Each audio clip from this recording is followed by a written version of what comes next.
I heard. Perfect. There we go. It is now. All right.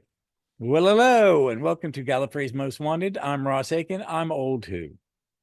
And I'm Rod Brown, and I'm All Who. So thanks for coming on, Rod. Rod.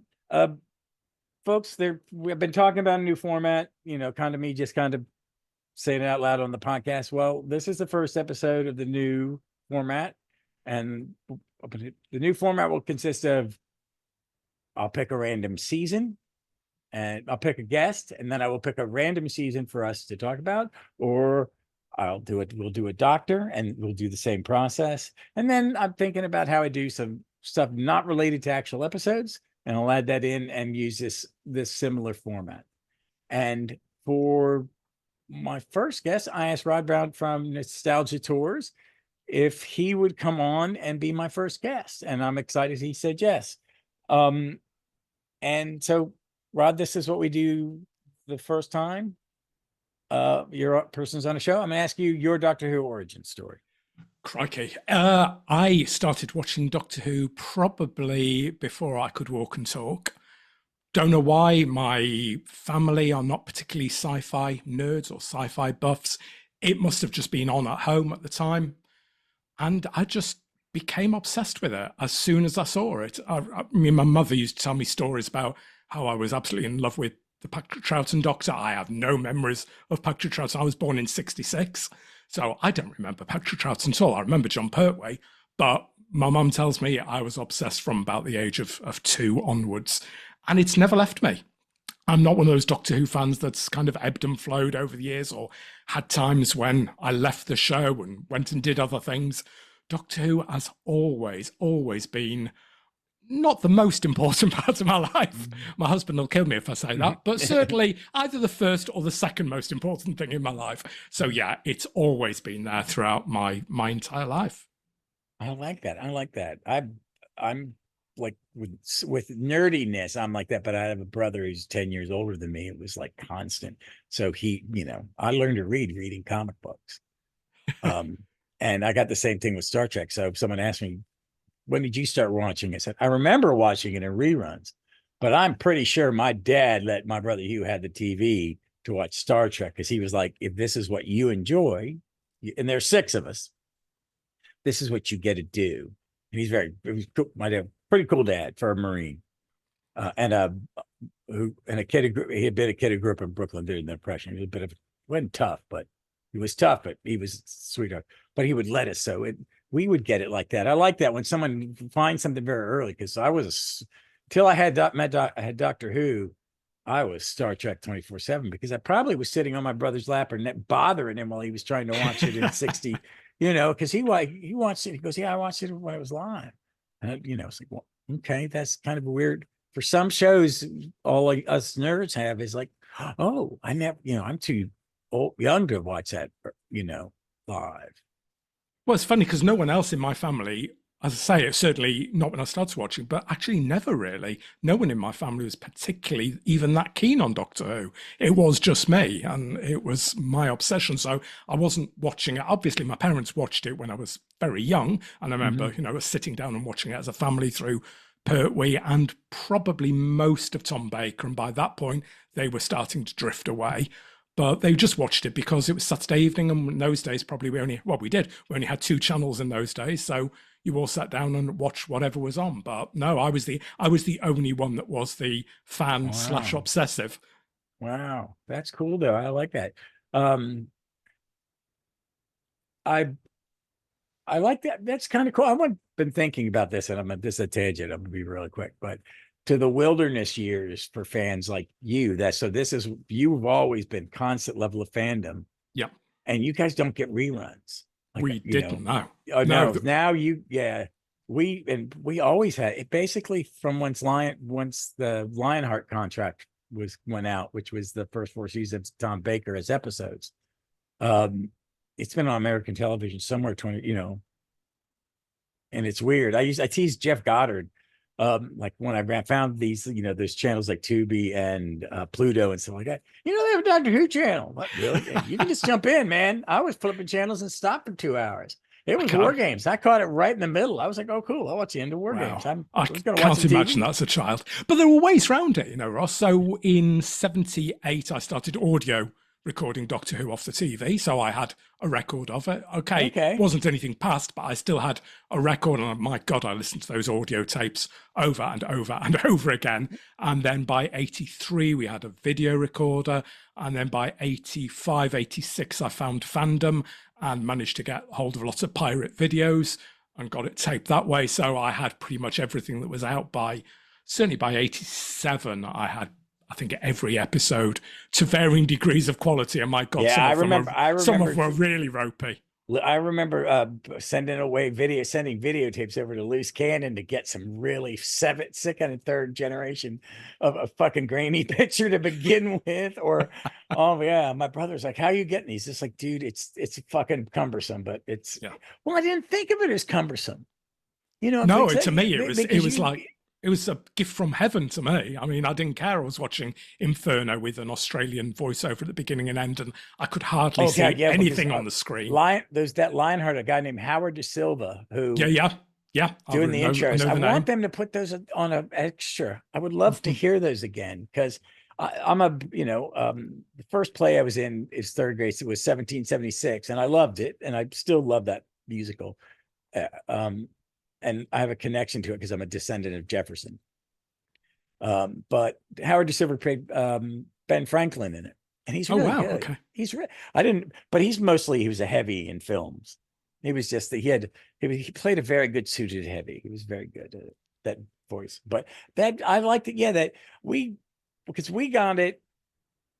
We always had it, and then our PBS station got it because we could see. But we first got it from Baltimore because we get close enough where I grew up between Washington and Baltimore. We get both signals. So we watched. But when they got it in ours, it was an omnibus format because that was the option they were offering. Yeah. So some of the edits are fucking great. Some of the edits are like, wait a minute, you just did that scene twice.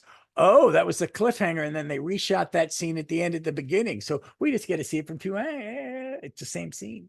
Yeah, and what happens with things there's one of those in War Games, but I wasn't living up there, so I would go up, and my brother would lend me his set, his box of VHS, and then I would record them because I bought a second. It was cheaper for me to buy a second VCR, hook them together, and then I would put them together. But I would have to, on a remember they were different speeds going up on VHSs. Okay, how many can I get on this? Well, a 6-parter and 2 4-parters fit. So I textured that. And then I went into my Doctor Who episode guide and I marked next to the story which tape number they were on. Oh, yeah. Yep. So I lived off of those. I mean, because I'd go up and here it goes, okay, they just did, here's Troughton. Here's 4 or 5, here's Troughton, because I wouldn't go up all the time. So he goes, yeah, here's 5 or 6 Troughton stories. Just bring them back up next time. And then I had those video cassettes for like 15 years. Yeah. I must admit, I kept all of my pirate ones for I did until I had everything, just in case. It was of course. weird. Yeah, so I had a linen closet in an apartment that was nothing but Dr. Who shit. So, all right. Well, that's I like hearing those stories, and that was a nice little tangent. But let's get started. Folks, we have a little quick. I'm a little more organized. Thanks to Rod's suggestions. I was like, he goes, "What kind of format?" And I was like, I hadn't really thought about the format within the format yet. So give me some ideas. And he sent some very, very good things. So we're going to kind of go through this. Let me reset my screen because I'm an old man. Where is the screen set I want so I can see both my tiny notes and Rod at the same time? So we're having a conversation. So folks, first, so we did a random pick. And we came up with 12, and the 12th Dr. Peter Calpaldi. I'm very happy to discuss Peter Calpaldi. I'm very excited to have this discussion, but I do want to be for fairness, I was hoping for one. I was sitting there going, because it is going to be random and I'm not going to cheat, Because Because you gave me the someone said, choice originally, Ross. You said, "Do you want to pick one?" I said, "No, come on, let's be fair. Let's leave it a chance." leave it. So I did, and I was like, someone asked me, you could have done it again. I said, no, I was disappointed. But you had posted to me, we were chatting, just changing messages here at Blue Sky. You kind of hope you had your choices, right? I did. I wanted 3, 4, or 7. I say wanted, but they were. I'm a classic boy at heart, although I love all Who. Well, nearly all of Who. But yeah, 3, 4, and 7 were probably where my hope lay. But then we got 12, and I am not unhappy to have 12. Yeah, I have this thing with 12, where Matt's my favorite. I really have a connection. I really connected with his performance of it. So I've always kind of like of the Capaldi era was always like I was half watching a little, you know what I mean? It's like I lost my doctor. And I'm a big proponent of there are no bad choices. I don't think they're bad choices of doctors because you always pick good actors. Sometimes you fail them. Yep. I mean, I think sometimes it's bigger than the actor because I think they all make really good choices. I don't think any of them have made I think they've all made good choices. And I really am a huge fan of Capaldi. And I do, after it's all said and done, I do enjoy his era a great deal. But he's always in the background. He's never to the front of my brain. Oh, I want to watch a Capaldi episode. Okay, interesting. A Randy League. So it's an odd, and it's odd because he's a Scot. My father's a Scot. I'm proud to be half Scottish. And we grew up in a Anglophile house. My mother watched, we watched PBS. We were on Sunday night. It was PBS, and you're going to watch what mom shows, and you're going to enjoy them. And let me ask you questions because I don't pay attention. But I don't even know because it's just something about the era. Okay. And we'll get to it when we start talking about individual seasons because I was trying to do a quick rewatch and then I got sidetracked, like the key points, and to watch some of the non-key episodes, the non-ones, to kind of, okay, this one I haven't really wanted to rewatch ever. I think I should have an idea of why I haven't by watching it. But then it was pulled off of HBO. So Modern Who, 25, everything between Paul McGann's movie and the specials on Disney is no longer available in the United States. Streaming. That's odd.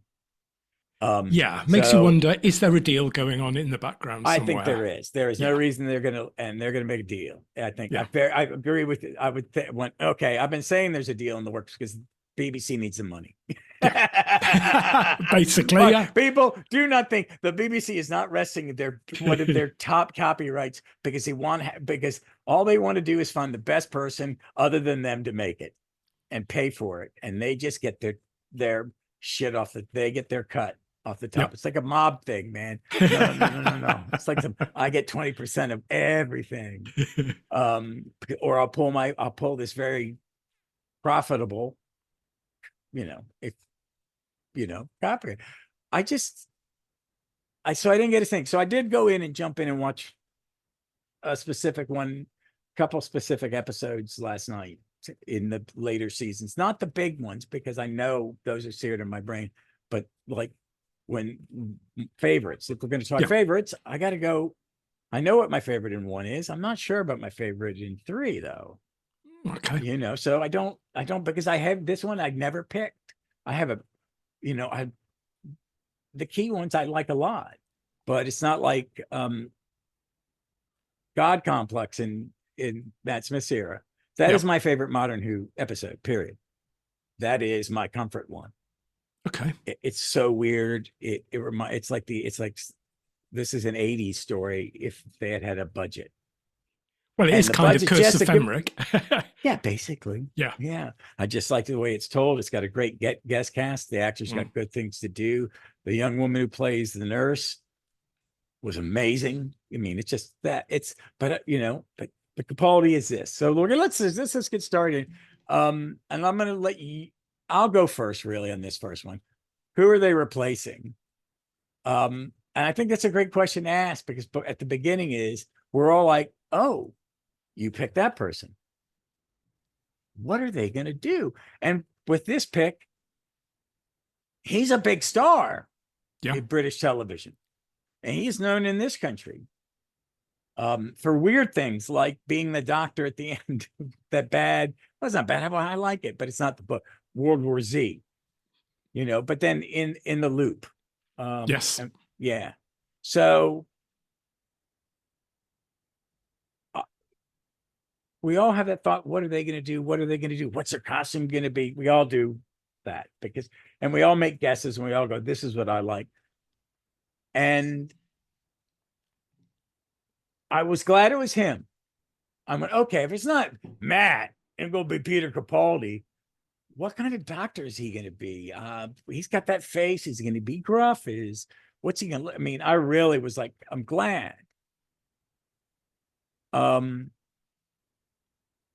I was a fan of him. I really loved him in Local Hero. I love that movie.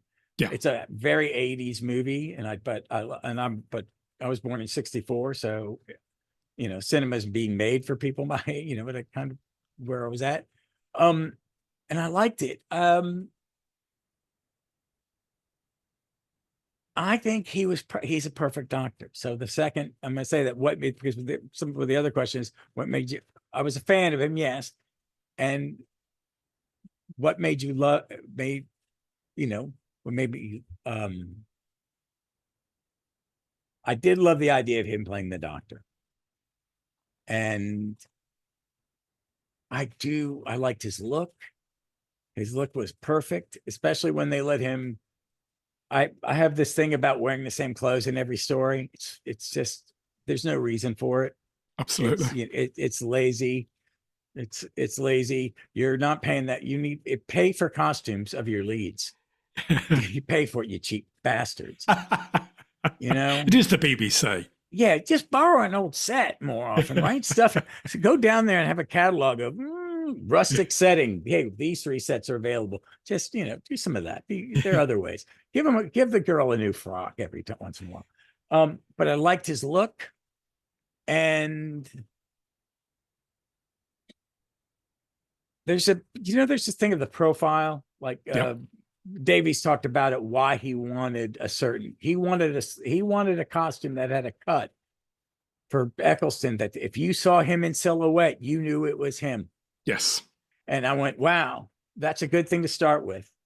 And I think he has this. I think he has a swagger. Bill Nighy, the actor, you know how he moves? That kind of, he swivels at the hip. And he does it in every day. Him, Christopher Walken, and Peter Capaldi all have that little. Walken does it because he's a dancer, and he always puts a little dancing in every movie he's in, even if it's just like him dancing like a little happy dance. He put some dancing in because he was. You know who Tommy Tune is? No. Famous dancer. He was 6'7" or 6'6", and he became a famous Broadway director, choreographer, and directed Broadway plays. But he was tall, and him and Christopher Walken, because we're all the 2 dancing boys in the back of the chorus line. And it's like, really, you do really frightening characters. And Tommy Tune was this giant grasshopper of a human being, very, very handsome man, but like an insect. He was just very lanky. He moved beautifully, and he was a great dancer, and he played big roles. He was in he played one of the male leads in Hello Dolly, which calls for that kind of dancing. Yeah, he played Cornelius and that kind of dancing. So, but the idea of a silhouette and the way they walk, and that's what I liked about him. And I have this. I think this portrayal. The other thing is, I have this thing on this portrayal of thinking, I think he would fit right in the 80s. I think you could put him in a Robert Holmes story. Yeah, you could. I think there's very much like a classic Who feel to his performance, and I don't know if it's intentional or just happenstance. I think John Nathan Turner, if he had a Capaldi, he'd be knocking on his door. You know, I can't see him in Delta and the Bannermen, but I can see him in Talons, for example. Yeah, definitely. You're right. The I Holmes mean, type there's story. yeah, I think probably more in, I think you could put him in like Pertwee's time because he's Yeah, very yeah, Pertwee-ish in some ways. he is. Yeah, I think someone told, I got not a discussion with somebody goes, oh, I think he's nicer because Pertwee's really kind of bossy, and that's yeah. Pertwee's will at least when called upon will say please when being told, but he this guy's got flashcards, and that's what is what he is he's he's very much just a different Scott to Yeah, everybody, and that's kind of what I like about him. So yeah. I think that his version of Doctor could adapt to 80s more so than say you wouldn't have Tennants walking around being all schmoochy, sexy and or shooties were saying sweetie and babe. No, But definitely not. No. but I like this one. But those are my opening thoughts. I'm just rambled on. What's your take when you heard he was replacing? Well, I loved Matt as well. I must admit, I've got a lot of time for Matt. I think Matt's kind of got an innate understanding of the character of the Doctor. And I think he translates that to screen incredibly well, which is interesting given how little he knew about Who at the time, because he knew virtually nothing as opposed to obviously Peter Capaldi, who had lived and breathed Doctor Who He's us. for many. That's the other thing. He absolutely is us. Yeah, he gets He's it. my and I think you can tell that. Yeah, and you can see that on screen so often. But I think Matt was a great, great Doctor. I'll put my cards on the table before we kick off. I prefer Capaldi to Matt, I've got to say. I really like Matt, and I think he did an amazing job. I think he's got a lightness. Whereas Capaldi at times can show a lightness. He can be funny. Like you said, he can do a funny dance, but he's got such weight behind him, Capaldi. I can believe this is a person that's lived 2,000 years and seen every side of the galaxy and is carrying the weight and responsibility of the universe on his shoulders. I can buy that with Capaldi. I like that. I like you said that. Because that's kind of I think sometimes the weight of the universe is on the Doctor too much in Modern Who. Yeah. You know what I mean? It's always the endings of the seasons get bigger and bigger. It's like, guys, just do something in a small village. You guys are good at that. Yeah, but we don't with Capaldi. We have a couple of bigger episodes, like the first and the third are bigger. Although even the third, the Doctor Falls is not a big scale story in terms of it's not an RTD. The whole universe is about to be exploded. I like it, and I like what you said about it is that we don't have that with him, but we still see in his performance throughout that the weight of the world and the weight of this is hard on him. Absolutely. And I think that's what makes, I think his era, a lot of people who aren't fans of Moffat will prefer him over Matt, even though they love Matt as an actor. Yeah. So continue. I'm sorry. I like that point you made a great deal because I hadn't thought about it because he's really he's never when he's on screen not the Doctor. I don't think he puts a foot wrong. I mean, there are places in the script that ask him to do things that, and again, it's so subjective, isn't it? But there are things that he is required to do that don't quite work for me on occasion. Although I do have to temper that by saying that's only a few occasions because I absolutely adore this era. But I don't think as a performer, Capaldi ever gives less than 100%. I think he's incredible. He's totally committed to what he's doing throughout. And the point you were making before about, he is a bit harsher. He's a bit more curmudgeonly. But, I did see that with Pertwee. Pertwee can be a right git at times. The way he talks to Benson, the way he talks to the brig, or even Joe on occasions. He can be quite harsh. Tom Baker, bloody hell, look at early Tom Baker under Hinchcliffe. He can be a hard, caustic Doctor. It annoys me when people say, oh, what they're doing with Capaldi is just what they did with Colin Baker. Because I don't think that's true, because one, Stephen Moffat is not so creatively limited that he can just think, oh, we'll replicate that area. I think that's doing a huge disservice to Moffat. But the other thing is, being harsh is not unique to Colin Baker. Bloody hell, even Peter Davison, who's cuddly, friendly young doctor, he can be a harsh, sarcastic I git at think times. he's much ruder than Colin's doctor. He is, yeah, he is. Because he's the first doctor without Susan. Yeah. That's the way I always look at him. I think Davison is the closest to the first doctor in Classic Who. Yeah. They have the same tick. Yeah. Yeah, they have to be reminded to be polite. But go back. I'm sorry. They're all rude, absolutely. really. They are all rude. Patrick. For the most part. Yeah, I can't really think of many rude. Well, I can think of some rude Patrick moments, but that's only when he's flirting with the ladies. It's a different type of rude. Yes. But I think Capaldi gives an amazing performance. The other reasons why I absolutely rate this era, I think the storytelling throughout this era, no doubt we'll get to it when we talk about stories and seasons, but I think the storytelling is big and bold and sophisticated. Again, I'm going to come back to, there's a lot of complaints that, it was too complex to draw in the kids. I don't think I agree with that. I mean, I don't think the kids give a shit. I said to you earlier, I watched Pertwee. I was 4 years of age when Ambassadors of Death and Inferno went out. Now those are long, talky, complex, relatively adult Doctor Who. They are. And I absolutely bloody loved it at age 4. I was obsessed with it. So I don't think it's right to say, this was too complex, the kids wouldn't get on board. I think that's quite a simple, lazy criticism. I think the storytelling here, though, is very clever and very astute. It makes me cry. It makes me laugh. And what it doesn't do, I mean, RTD can make me cry and laugh as well, but I think he's much more blunt with the way he does it. I think there's much more sophistication, much more subtlety with Moffat. It creeps up on you a lot more. It's not that heavy, hard hit you over the head that RTD can do. And don't get me wrong, I love early RTD, but I think this has got so much more depth and gravitas to it. Third, go on, sorry. No, go. Do you think, go ahead, because we'll talk what that thought I'm having as we'll go when we talk about the seasons. I'm going to hold that back. So go ahead. Sorry. Perfect. Third reason I love this, and this is similar to the Matt Smith era as well, is the dialogue. I think Stephen Moffat's dialogue, on the whole, 99% of the time, I think Moffat's dialogue absolutely bloody sings. It's like music. Cool. I like you said that.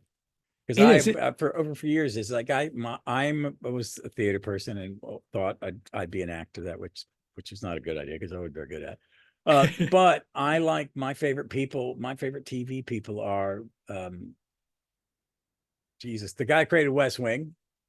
Yep, I can't think of the name as well. It's gone straight out of my head. It went right out of my head. Him, Aaron Sorkin. Anything that Lucy Ball, Desi Arnaz biopic that he wrote and directed on is a masterpiece, because people complain that she came off as not funny. She wasn't funny all the time. She was a smart woman, and so was Desi. But there's this rhythm to him, man. It's like music. Josh Whedon too. There's a rhythm. And Moffat is better than both of them in some ways. I think when you give him weighty stuff, I would like him to do a drama, because I'd like him to get out of mystery and that. And so, because all the shows were kind of those, because he does have this rhythm, and I think he could have, snappy banter, and it helps an actor. But you either get it or you don't. And I think in the Capaldi era, the actors absolutely get it. So Jenna Coleman, Peter Capaldi, both superb actors, and I think they know how to play the hell out of that dialogue. And I think they deliver it perfectly. It's just back and forwards, but it just, like I say, there's a musicality to it. It sings, it's clever, it's witty. You need to concentrate on it.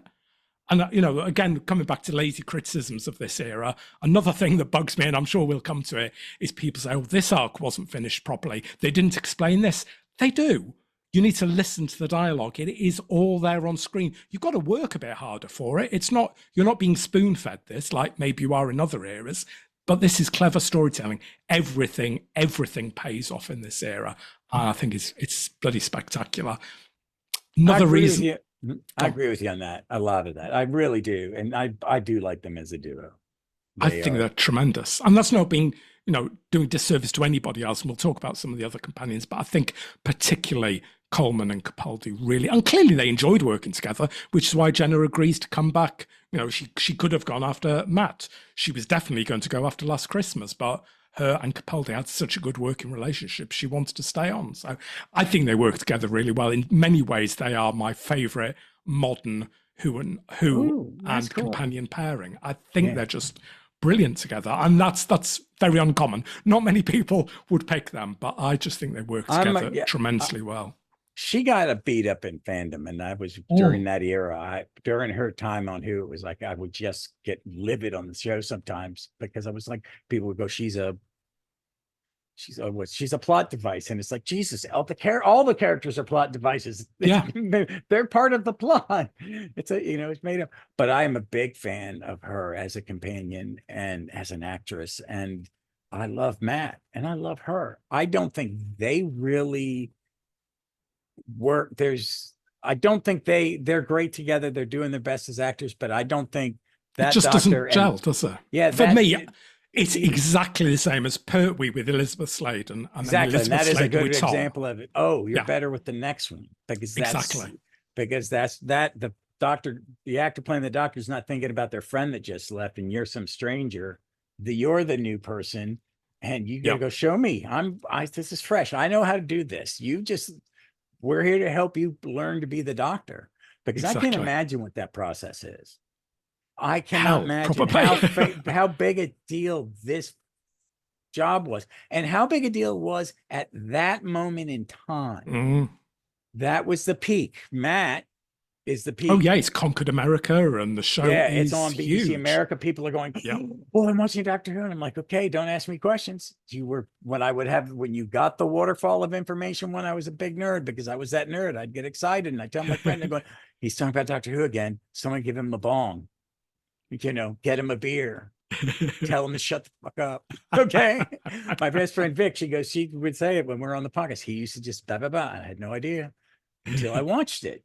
Wow, it's a great concept. It's BBC. Vic, Victoria, my friend, and a lot of people who grew up my age, we watched a lot of BBC because we only had the networks, and then our families watched Masterpiece Theater with that, and so we got all your programming. We had mystery, so we got Hercule Poirot and Champion and all that. So we in my house, it was just shoved down our brain. But this was it. It was BBC America would play nothing but Doctor Who before the next season, or countdown to the big event. They would show the season in a row, and they kind of stopped. I think they don't realize that them doing it keeps it alive. Absolutely. You need to pimp your product better. I think it's also we saw it back in the day, didn't we? After an anniversary, there's just an odd sense that it loses a touch of popularity. It's all that big peak up to the 20th and then up to the 50th anniversary. And then as soon as you're over that hurdle, it's almost like the audience feels, oh, we've been delivered our main course now. Oh, we not really bothered with dessert. We're going to drift away for a while. And it's happened on both those occasions. You have that huge climactic moment of 5 Doctors and Day of the Doctor, and then things dwindle away a bit. And that's, again, no reflection on the quality of the output that's coming out. It just doesn't quite attract the mass audience in the same way. Yeah. And part of it is with long-term popular culture things. And this is in comic books, this is in TV, this is film. That you get to a point to where this one group of fans you have hooked, his interest is peaked. Exactly like you're saying. Yes. People came in 2005 and it was new, or it was jumping in throughout that whole period because it was word of mouth for about 3 seasons. You know what? You're about a season or 2 into Tennant, and then you see it and then Matt just happens to jump on the train. Yes. And he gets to be at the peak, and he gets a lot. That first season of his, I think because it is so good as a season, as well as it being him, that just helps make it pushes it up. The stars aligned, absolutely. Yeah, sorry, it's this perfect thing for it. But then it drops off, you can compare it. You need to look at what's going on with Marvel at the moment. Once we'd hit Infinity Wars with Avengers, after that, nothing. No one wants to be happy with it. Fans could just, you're not doing what I want, because we gatekeep. Fans are gatekeepers. Yeah. We all get set with but you go down, and it's up to the people making it. You got to get somebody about 14 again. Yeah. that's why every episode, when they say every episode needs to be a good first episode, with television, we've gotten away from it, but it used to be the golden rule. Absolutely. Every episode must be good enough to be in the first episode, because you need to capture new viewers casually. But then I remember your episode with Jemana, and she was saying like her in episode was one of the ones we might talk about tonight, but Magician's Apprentice and Witch's Familiar, which you absolutely would not say would be an in for a general audience, because that's very tied up with continuity, but that worked for her as an in. I was really amazed at that. This is one that I'm kind of going, as a Doctor Who fan, I have some issues with. I don't really like him riding in on a tank. I would have rather taken that from John Mills and Steve Packhouse in Doctor Who Weekly. Yeah. Dave Gibbons draw it. Yes, that's a comic book, not, but it was an interesting choice. But it's weird, man. People have, over the time I've been doing the podcast, I've had several people give one and go, I've gone, all right. I don't think that would have caught me. I mean, I love Happiness Patrol, but I imagine that being your first one and that hooking you on it. Or Delta and the Bannermen, which I love. Oh, I love both of them, but you're right. Maybe they're not wholly representative of Doctor Who. That's the greatest set I've ever seen. No. I did watch that on the DVD with the new set, and I was like going, I normally like it when you touch something up, but this is a bit much.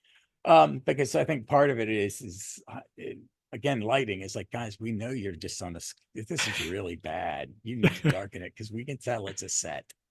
And that go-kart, man. I'm not even gonna walk fast and get away from you. Don't go for the go-karts. Let's get back to Capaldi. Yeah. Talking of production issues, which you've just segued me into beautifully, that is my fourth reason why I absolutely adore this era, and that is the productions are visually unbelievably beautiful in this era. I think Moffat picks his directors incredibly well. I mean, obviously, you've got people like Rachel Talalay there, and I'm sure her name will crop up once or twice. Oh, yeah. She is just spectacular. You've got people like Ben Wheatley, who kicks off, Lawrence Goff, who gave us... I had to go watch one of his movies, because because what was it? Was it the intro? Was it his intro episode? But he does Deep Breath and Into the Dark. Yeah. And I had to go watch some of his movies because I was like, wow, he was so good. Okay, back to that, because that's a good point. And even people that come back. So Douglas McKinnon, for example. Douglas McKinnon, for me, hadn't always hit the nail on the head. I think he can be a little bit hit and miss. But in this era, just look at Series A. It gives us Listen, which just looks tremendous. Time Heist, which is incredibly stylish visually.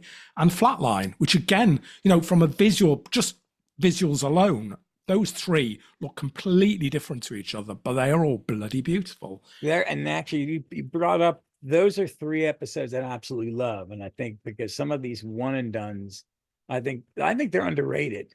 Yeah. When I was just going through the titles, I was like going, oh, I love Flatline. Why? And it's like, it always comes up. And it's like, I looked at it for my favorite of that season. It's kind of like going, it listens in that season. Yep. And it was like, what do I pick? Exactly. There is more stiff competition than you think. Oh, yeah. They're much deeper. I mean, that season also has the episode of Doctor Who I hate the most. We'll come back to that. Yeah. I wonder if it's the same as me. That'd be interesting. That's direction. But I like direction is tremendous. But also, whilst we're talking about the production design, we have absolutely got to fly the flag for Michael Pickwoad as well, production designer, because his design is just, I don't think he has, or he did surpass everyone before, and actually he's surpassed everybody since as well. I mean, he is such a unique talent. His sets are just beautiful. The look for the season was so, I'm a big Moffat fan, but I understand why people hate him. And it's not like dislike him. I understand why he tweaks people. Yes, absolutely. Because he has his ticks, and he has his, and does. And I think sometimes there's a comic creator called Chris Claremont who wrote X-Men for 17 years straight, a long time for a comic writer. And it's like he he has a big idea at the beginning, and I don't think sometimes it's like, dude, have your ending before you write your beginning. Well, we could say the same to Robert Holmes if we go back to the day. Oh, no. I mean, a couple times it's like, hey, Robert, did you just change your mind midway through? I don't mind, but I don't think that was the point. Yeah, exactly. Exactly. But there's it is so tight. I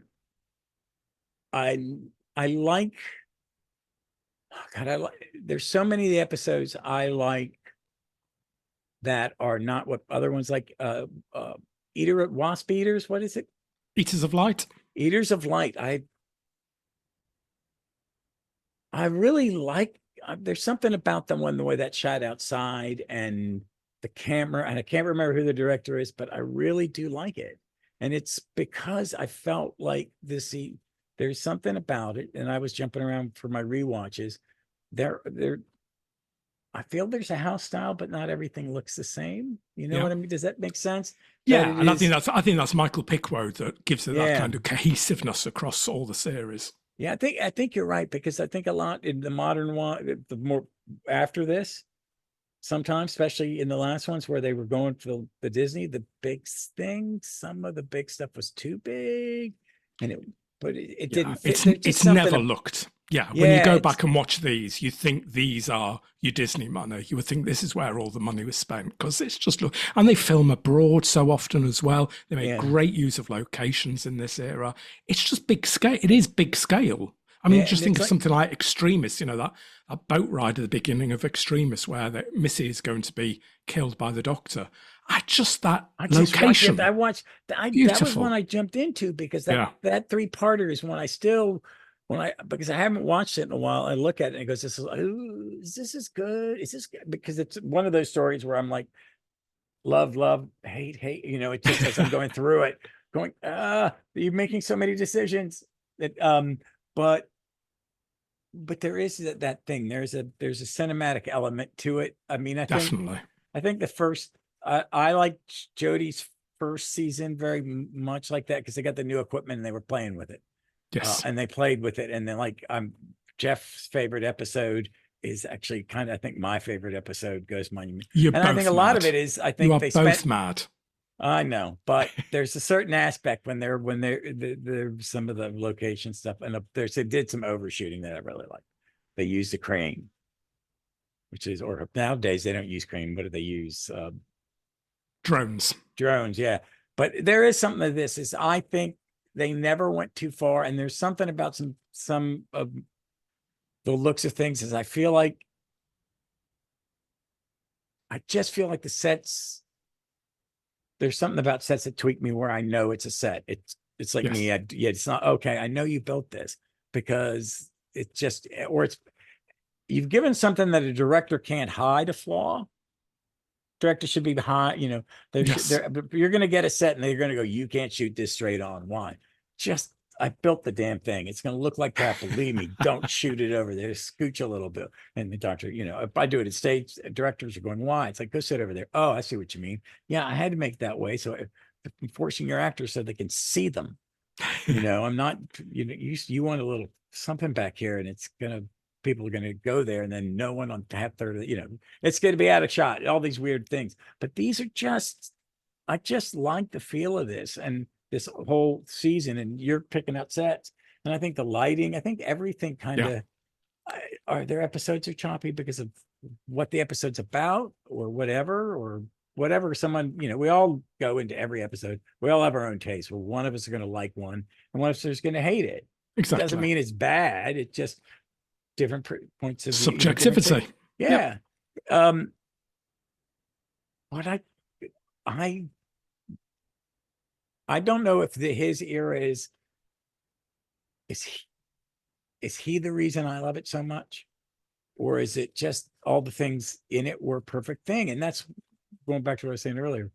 I'm getting a little lost, but my point is something about this era. It's so cohesive, like this. You're talking sets. I'm thinking, well, I think the lighting, the directing, Rachel Tolley, the two you mentioned, and there are more. Yeah, absolutely. I mean, I wasn't thinking about directors really until we got to Rachel and some of these guys. I mean, I knew when Graham Parker, came back, I liked that. And I was he did a good job on Modern Who, and But in but comparison to this yeah, is, to me, that's this is why he a never different came level. back. I mean, I don't Yeah, think I think Moffat said, that's not the look I'm going for. There exactly. is something about Davies when you're in a set. I feel like I'm in an 80s watching an 80s episode, and I know this is a soundstage. Yes. I do not feel that way in the Moffat era often. I Yeah, think it's a agreed. rarity. Very much so. I think he decided, and I think nothing on Matt's era.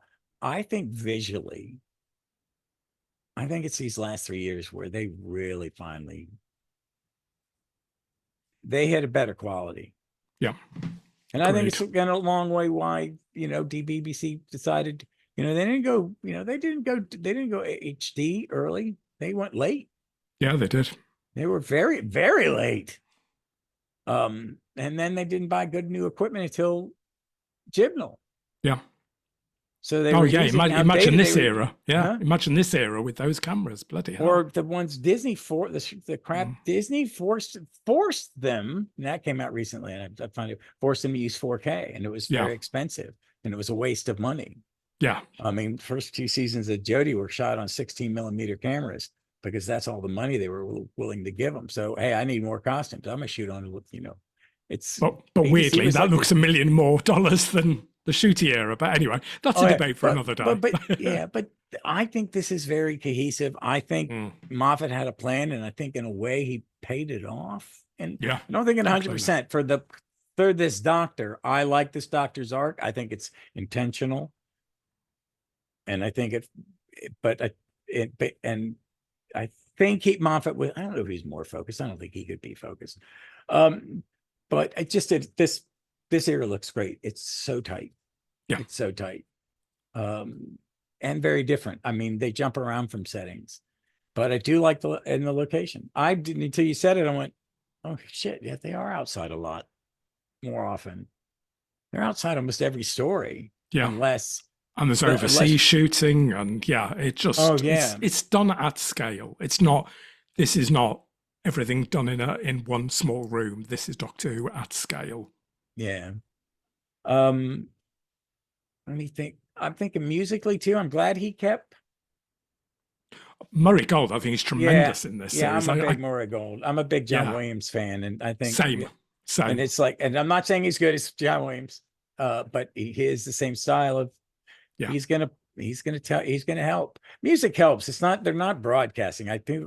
You're telling me how to feel. If you're feeling something from the music, let you feel it. That's the damn point. Yeah. I think his music's spectacular. I mean, the 12th Doctor's theme, I don't think there's a better Doctor's theme. And yeah, they use it a few times in this series. Of course they do. They overused Matt's theme, but bloody hell, every time that comes on, it's absolutely rousing, that music. I bloody love it. I'm a sentiment. Yeah. Oh, sorry, go ahead. No, I was just going to say, I think, again, it's a lazy criticism that, Murray Gold goes off the boil. Yeah, 10 years on the trot back to back is a hell of a lot of music to turn out. But, some of that music, look at, Hellbent and Heaven Sent. I mean, the music in those two is superlative. And, we're in year 9 by then. So don't come at me with your lazy criticism that Murray's off the boil. He isn't.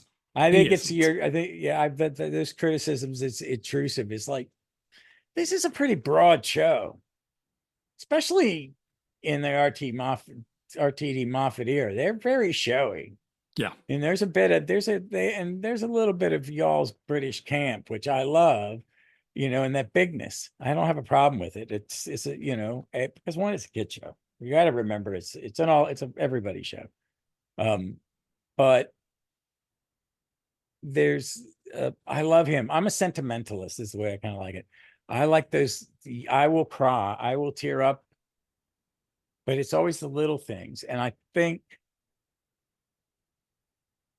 Moffat writes those emotional beats, those ones where you have two people having that, here, I'm going to tell a truth about myself to you. And him and Jenna have those moments when they're letting each other, they love each other. Yep. They care and they don't say it. And it tears me up. And Murray knows, and now I'm going to hit this little note. And here's the tear. Yeah, He absolutely. understands it. Yeah, If it's helping me, it's making me, Jesus. I mean, it's old, like old movie style, folks. yeah.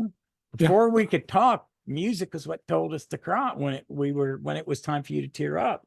That's why you Um, have the piano by the side of the old. yeah, it's To always, play the music and give you the tension. this Yeah, thing's a absolutely. dance. This is actors dancing with each other. They're moving with, if you get two actors are grooving, it's like watching them dance for me. It's like, oh, wow.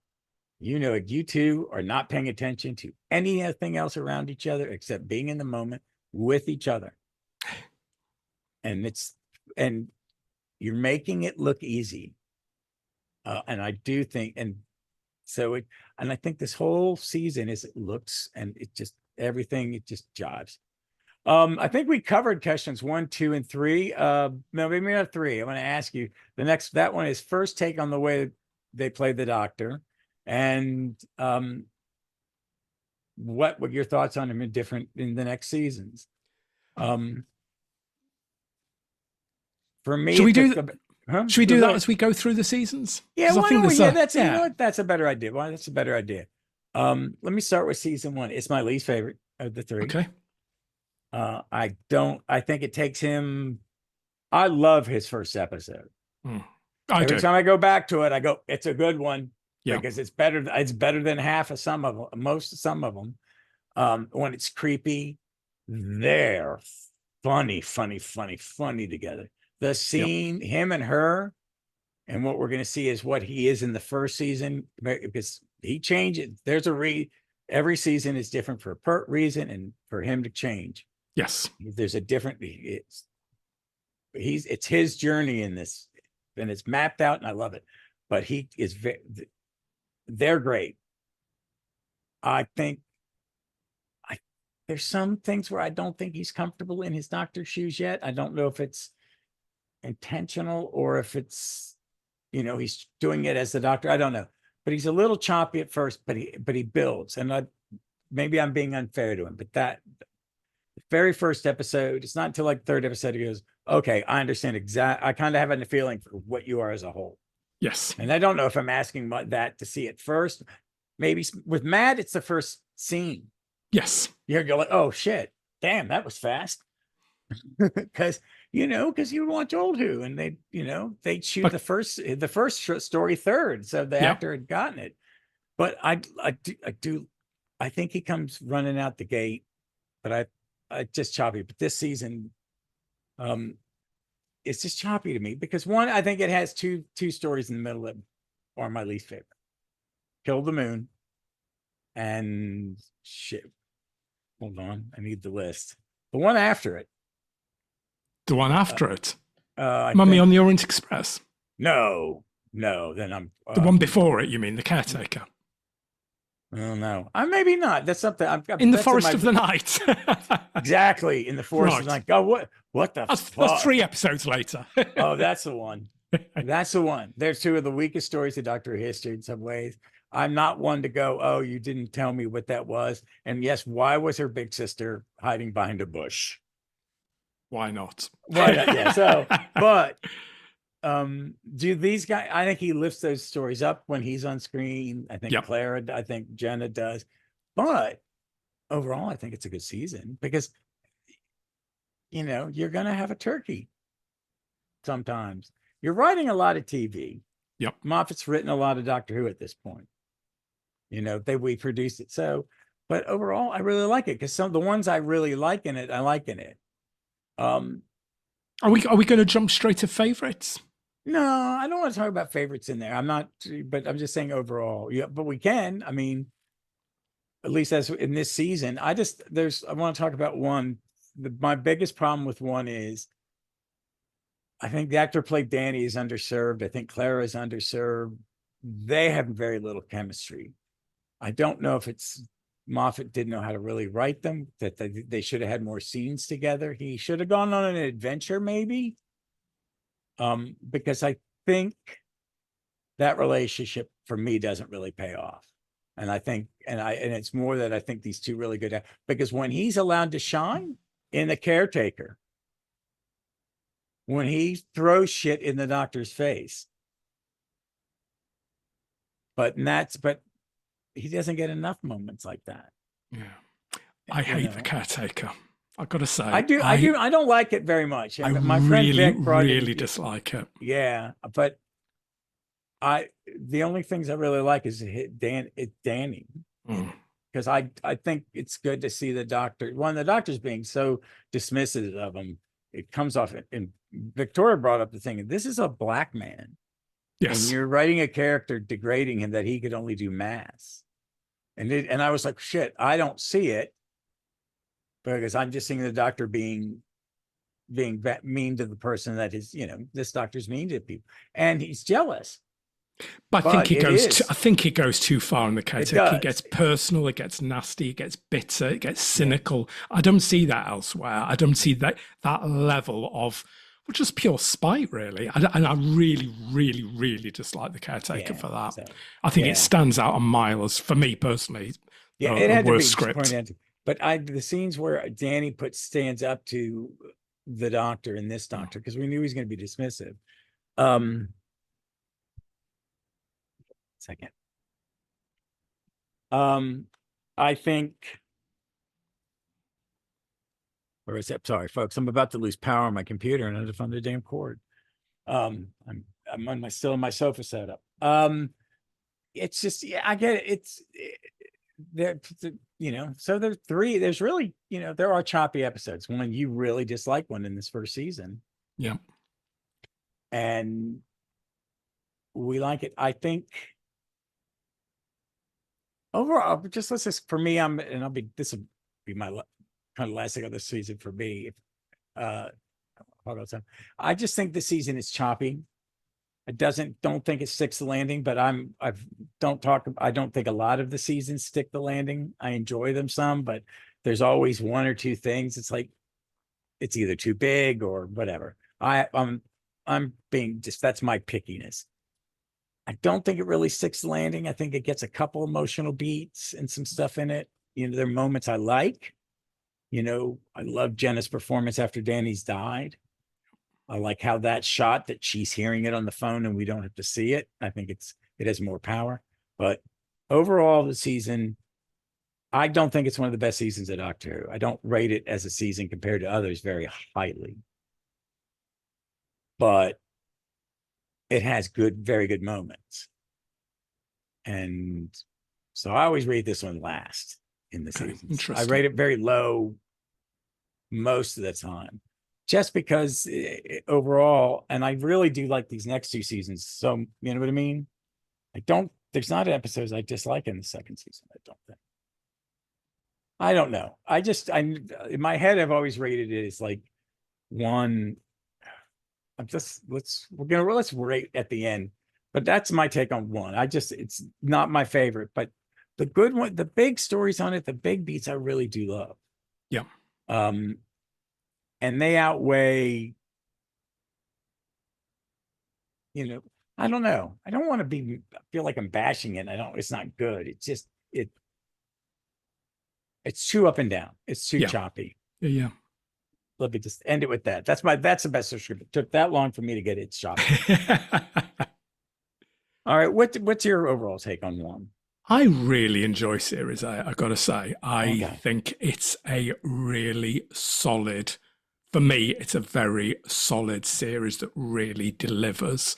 So yeah, I've already put my cards on the table. The caretaker, I do not care for one bit, because I think everyone's acting a bit out of character. But in terms of the highs, I think there are a lot more highs here than there are lows. So I love the two Jamie Matheson stories, Mummy on the Orient Express and Flatline. Yeah. I think the opener is great. Underrated. It is underrated. But my favorite three, because I was thinking, what would my favorite be? So my favorite three, and I'm going to throw the Christmas special in here. So that would be one of them, Last Christmas, because I think that kind of acts as a coda to the series. So it kind of belongs with series A. Another underrated Christmas one. Very much so, but it's an odd one for Christmas. So Christmas is usually me and my wife watched breezy. It. Yeah, me and my wife watched it. And she turned and goes, "What's Christmas about this other than Nick? Nick Frost." Yeah, well, you've got Santa. Nick Frost yeah. and the elves steal it. The elves are out. But and it's alien. She goes, "It's just alien. Just move on." Well, it's Alien meets Inception, isn't it? Yeah, it is. But it's a great. It is a good. I love that one. I I think think it's he's got some good Christmas specials. I think yeah. I think but Last Christmas is definitely, but it's much more, it's much darker, isn't it? And it's much more emotional than we're used to at Christmas. We're used to, like, the Titanic in space. We're used to the big dramatic, and this isn't. This is heartfelt and small. And we were talking about dialogue before, and I've got to throw this bit of dialogue in because it just exemplifies what you were talking about before. Do you know why people get together at Christmas? Because every time they do it, it might be the last time. Every Christmas is last Christmas, and this is ours. I'm in tears. I'm in floods of tears by the end of that. oh, I I know, just I think do.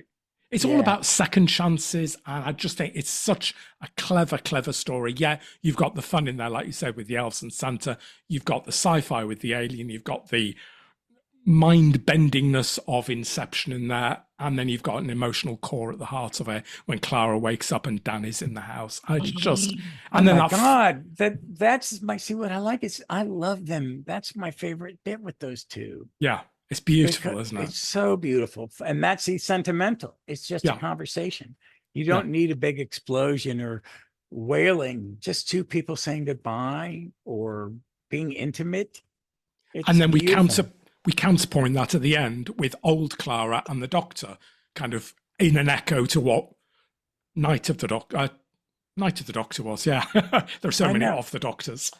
But it's Yeah, just, it's again, just beautiful, isn't it? It's when yeah. he's helping her to hold the cracker. And again, it's just two people in a room with some fairly ropey old age makeup, but it's just bloody beautiful. It just sings again. So that would be one of my three Wow. crackers from this season. Those are good choices. Now I'm kind of blank. I'm like, oh my God, maybe I'm wrong. I'm also throwing Um, in there Listen. So Listen would also be on Listen my is, list. um, I love Listen.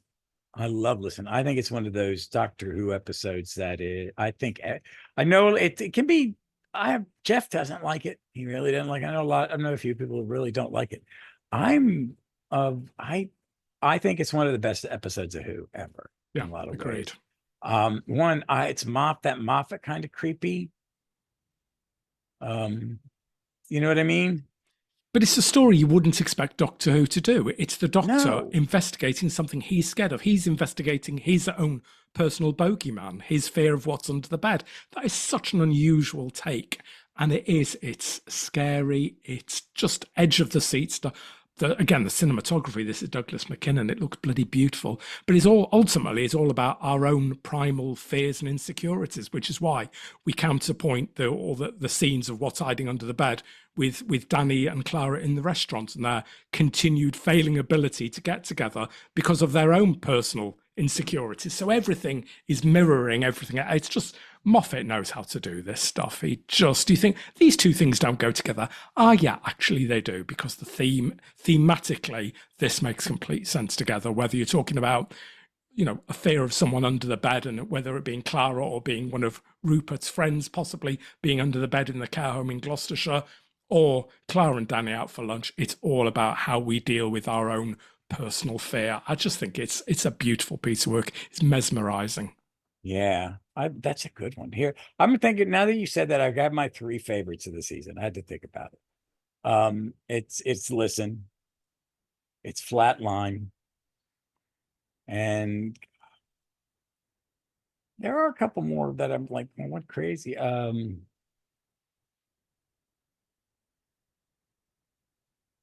not blank. Wait, just thought about it. I have a hard time. I want to pick Time Heist. I Time think Heist, a great episode. it's hard. I love Time Heist. I like a caper movie. Or Murder in the Orient Express. I think I'm going to go with oh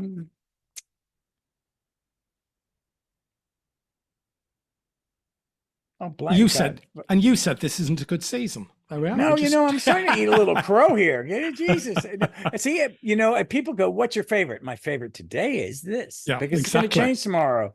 I'm going to go with Heist over Mummy and the Orient Express. I'm a David Suchet Burrow fan. I've watched them all in order. I did that binge.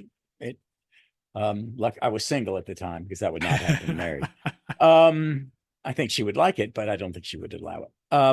But no, I got to go with because I think Time Heist is an underrated one. I don't think it's overcomplicated. I think it's a plot that this doctor would pull on himself. Yeah. And it's just beautifully shot. There's some overshots in the bank and all of it. It had I'm an Ocean's 11 fan. Yeah.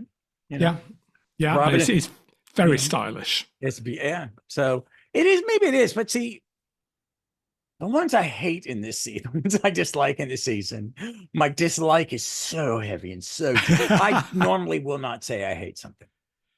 Don't hate it. It's just a piece of art. It's just something besides. You just can't get over the fact that the moon's an egg. It's sci-fi. Oh no. My brother said your closet, your what's it when you have to where you have to give away give up your preconceptions. Your preconceptions or whatever. I was okay with the aliens and sign things, teleporters, but the egg's a moon.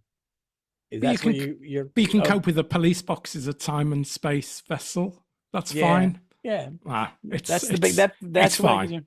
It's fine. Just tell yourself it's fine. It's a good episode. Plausible, not a plausible deniability, but your thing where you give up, where you just let the story go. You let the writer or whatever go. But the moon was that egg. It really tweaked me. It still tweaked me. And how do you know it isn't? Well, let's move on to season 2 or season 10. Well, see, this is so far into New Who. Or season 9, I'm sorry. This season, I really like this season. There are certain stories in this season that are some of my favorite. Yep. I don't think there's a bad story in it. I don't hate Sleep No More as much as it gets beat up. I know what they're going for. Do they succeed? No, but I think it's creepy enough. And it is Doctor Who. But I think this is a really good season overall. The opener 2-parter I have some issues with, but I like it. Yep. But I think Under the Lake Before the Flood is amazing. I just rewatched The Girl Who Died, The Girl Who Lived. I really enjoy it. My problems may be with some of the camera shots and direction, and that bug me more about it than the story. Yep. Zygon Invasion, I want that again. I do love this. I really, really, really liked it. I viewed it like 10 days ago. And I've enjoyed it, but I really enjoyed it. And the end of the season is those last 4 episodes was the last 4. Last 3, yeah. Last 3, and then the Husbands of River Song right after being the next one. Man, that's a run. That's my favorite moment, and I weep every time in The Husbands when she turns around and he goes, "Hello, sweetie." Yeah. I fucking bawl. Yep. But again, it's the Matt dialogue and her that are sets great you up together. Yeah, they are. And he loves her. When he says it, he's not making fun of her. He's telling, "It's me, and I love you." Yeah. It's beautiful. So, God, man, this is a really good season. I only have nits to pick, and it's really in the Girl Who Lived and the Girl Who Died and the Girl Who Lived. It's camera shots. I really feel it's like, crap, this looks like a set almost. This is where a couple times I'm like, or that, it's camera. It's just, I was watching, it's like, this is good. It's funny. It's fun. It's got this, but there are a couple scenes like it was a little too bright. I don't know. It just bugged me. And they're nits. They're really little nits. I did like the lion costume more this time. Because the first time I saw it, it was like, is that you just retake the Aslan from the 80s Narnia, which is beautiful. I love it. I watch it every time I see it on somewhere because it pops up on weird channels in America. And I owned a copy of it for a while and I watch it at Christmas time. But, and I love Rufus Hound. He is very good in it. Yes, and I'm a big. I listen to a lot of Big Finish, and he's the monk, Yes, and they should use him on TV. You, him and Gemma. Oh God, Whalen, Gemma who Whelan. Yep, Whalen. Oh no, no, no, no, no. They both should be on the TV. Are you guys nuts? yep. This is something you should have stolen. You're morons. But that's it. The whole season is good. I really do. I have nits to pick, but I think they all pay off. They all have scenes the hand mines and that stuff. I mean, there's some that. I mean, that's earlier I said I didn't like to take, but they're only nits. You Yep. know, I I'm not the biggest Missy fan. I do like Missy. I don't love Missy, but Missy and Gemma. Oh my God.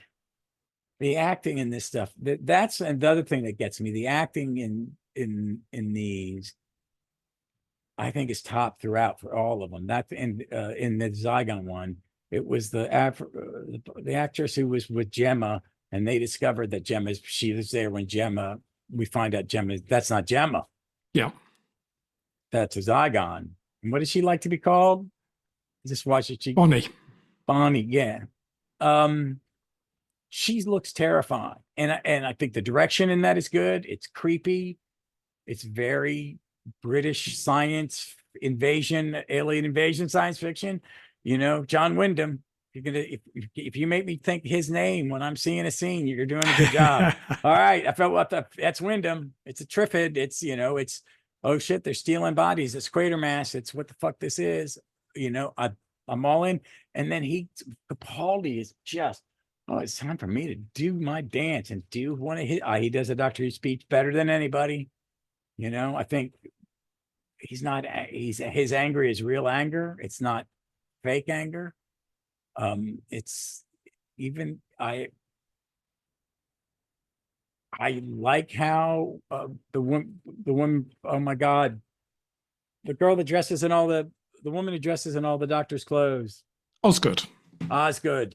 I love her. Yeah, she's great. And she's given stuff to do in this. There's a little more heavy lifting aspect of her because her sister has died. You know what I mean? There was someone she Yes. felt it. You know what I mean? Her double. Yeah. They were a pair. They can't. We knew that, but they let that scene at the grave, that whole thing, and her and the doctor coming out. The plane. They survived the plane. It's just so much. Everybody's got some. I'm just over it. It's so good. When I rewatched it, I went, there's not a bad thing in the season. Shit that I got nits to pick. I'm 60 years old. I got nits to pick about anything. But I just think it sings, and I think those last four, and that for Gemma's exit, I really love. I really do. I don't have a problem. Here's my pet peeve with Moffat and Davies is no one can die. Them flying away in a TARDIS. That but she has died. Soda shop. But she's died. Together, and she has died. She has died. But you can't have her be dead. And that's kind of the thing. She's dead. She died, but she can't be dead. It's okay. It's okay. I would have liked to seen. I don't want to see Clara die. I love Clara. I really love her. The way she treats him, the flashcards that, I don't care. She's my carer, so I don't have to. And he means it. He does. He means it wholeheartedly. Talk to her. Leave me alone. And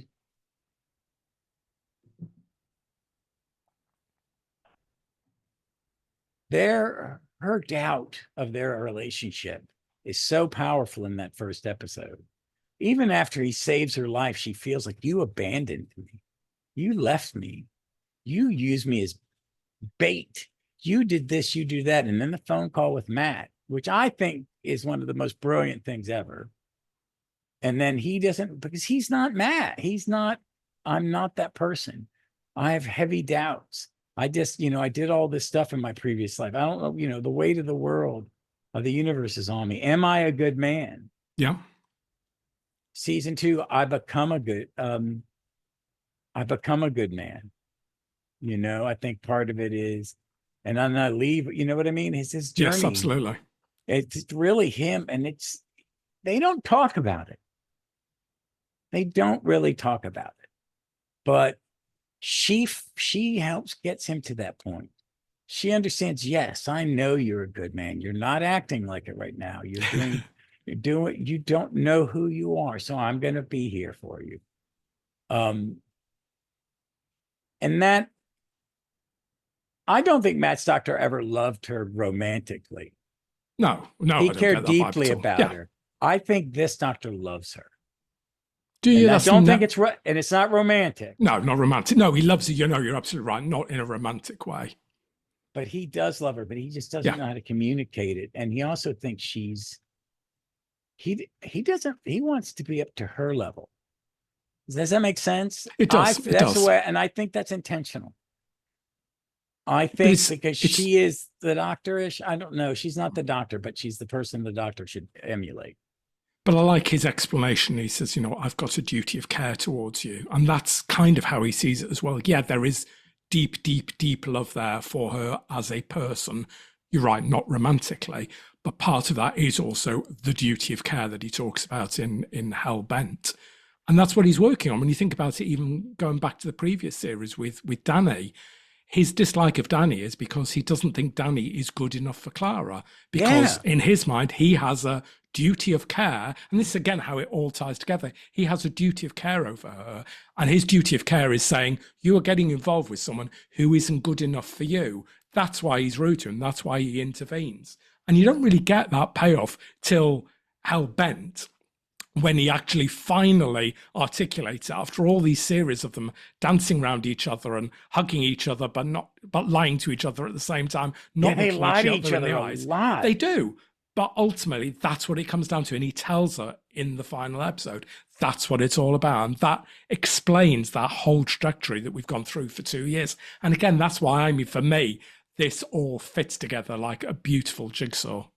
Yeah, it does. It's just her death, you know, I liked it. Her sacrifice. I think that episode, Face the Raven, I think is underrated in a way. I don't, you know, it's not up with the next four, but it works. But him and Hell Bent, Heaven Sent, because everybody talks about it for good reason. It's just him alone doing the same thing over. What's your take on it? I really like it. Of this series, it would be my least favorite. Really? Because I think as much as I love Steve Moffat, and I think I've made fairly clear today, I adore Steve Moffat, but this for me is when he just disappears a little bit too much of his own backside. Feels like he's set himself this challenge to write a solo Doctor adventure, and it feels a bit like a vanity exercise rather than a Doctor Who story. I'd never, ever, I mean, you talked earlier about not particularly ever feeling the need to sit down and watch a Capaldi episode. Watching Heaven Sent is something I never get the desire to sit down and watch. It's never one I would pick off the shelf. It doesn't feel like Doctor Who to me. Does it look beautiful? Yes. Is it clever as hell? Yes. Is it acted superbly? Yes. It ticks all those boxes, but it doesn't speak to me. It's not Doctor Who. I'm not there for this one. It just doesn't work. I would quite happily go from Face the Raven to Hell Bent. Hell Bent, I think, is an absolute work of bloody genius, and I adore that episode. I think that is such a clever story where you got, you know, characters got heart and emotion and integrity and truths and flaws. I think that's beautiful the way that plays out, because that is, again, going back to what we were talking about earlier, that's not a big end of everything type season finale. That's a very quiet chamber piece about two people who love each other but can't really tell each other how they feel and how they're navigating through that. But it's bloody beautiful. But I don't get that from Heaven Sent, which just feels it's too much of a vanity exercise is the best way I can describe it. I could quite happily live without that. Wow. See, okay, I get that. I mean, I understand, because this is I like it artistically, and I thought it was, I like seeing the Doctor. I like seeing the one character piece, and Rachel Talalay does an amazing job Oh, it's shooting it. It beautifully looks beautiful. directed. It does. Yeah. I think why I would not pick it as one of my favorites. I would never watch it in itself by itself. I do not think it works. Doesn't fill that thing. Every episode needs to be the first episode. I think it's very away from it. I understand your comment about a vanity project. It is theater person, any actor that wants to play Hamlet, they're doing it because it's a vanity project. Yeah. It's, it's not the best Shakespeare. If you want to be a male lead in a Shakespeare play, there are way better ones. It's hard, and if it's done well, it's beautiful, but it's not done well often. But yeah, I get it. But it works. For me, it works in these last four, going into at least these last four as a piece. Because Yes. I could watch the final one by itself. And I love him. I love him just being this. He lands on Gallifrey and the guards come up and they go, no. And he says, he draws literally a line in the sand. Yeah. And even the general goes, what does they call it? Yeah, the general. He just goes, no, I'm sorry. I'm just kidding. I'm sorry, wrestling. You're on your own, brother. I'm not pissing him off. You're wrestling. Exactly. But he's the fucking doctor. I think I pooped a bit. I'm scared. I'm leaving. I'm out. And it all pays off. But I wouldn't pick. I'd put the final one. Was that Hellbent? Hellbent. Hellbent is one of my favorites. I would put the Saigon Invasion as one of my favorites, because you got to count that as one, don't you? Oh, definitely. Yeah. It's a two-parter. And Yep. then I would think The Wedding of River Songs is number 3, because I like it more than anything in the season. And that's not saying they're not great. It's just one of my favorite Doctor Who episodes. I can say that. I love River. Yeah. I loved her with Matt. That second season, final one, The Wedding of the Doctor. I have issues.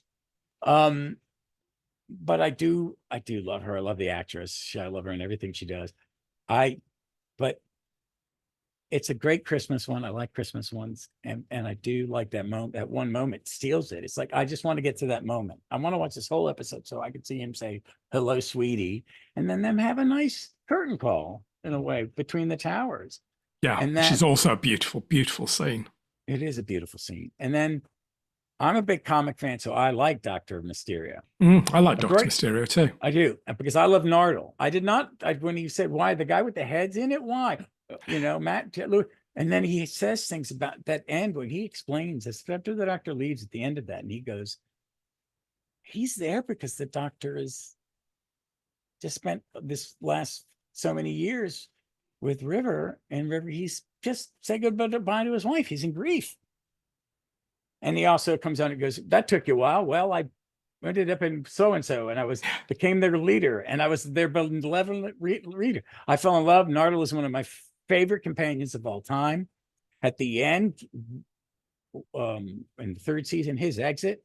Yep. One of the best exits companions ever been given. It's just brilliant. I will die on that hill. But yes, so that the Weddings of River Song is that Christmas one is one that's one of my comfort episodes. It's fun, it's funny.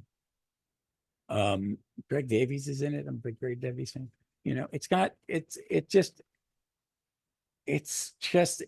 It's also the nice palate cleanse.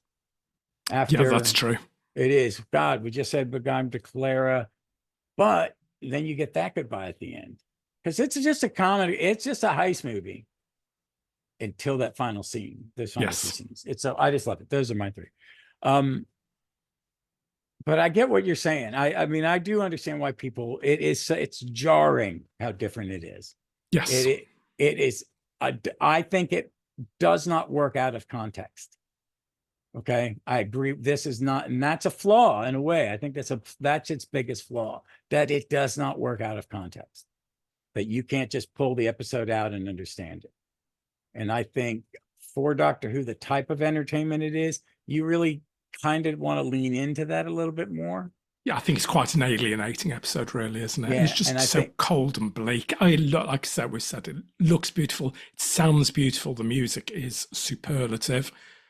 but it just doesn't connect with me. I got it. I understand. I mean, I really, it's if you ever have that thing where it's like, I like something, but someone doesn't, and I like to hear it because Jeff doesn't like it. Me and him have talked about it, and it's a lot. I get why. I mean, I was like, oh, that's okay. I get it.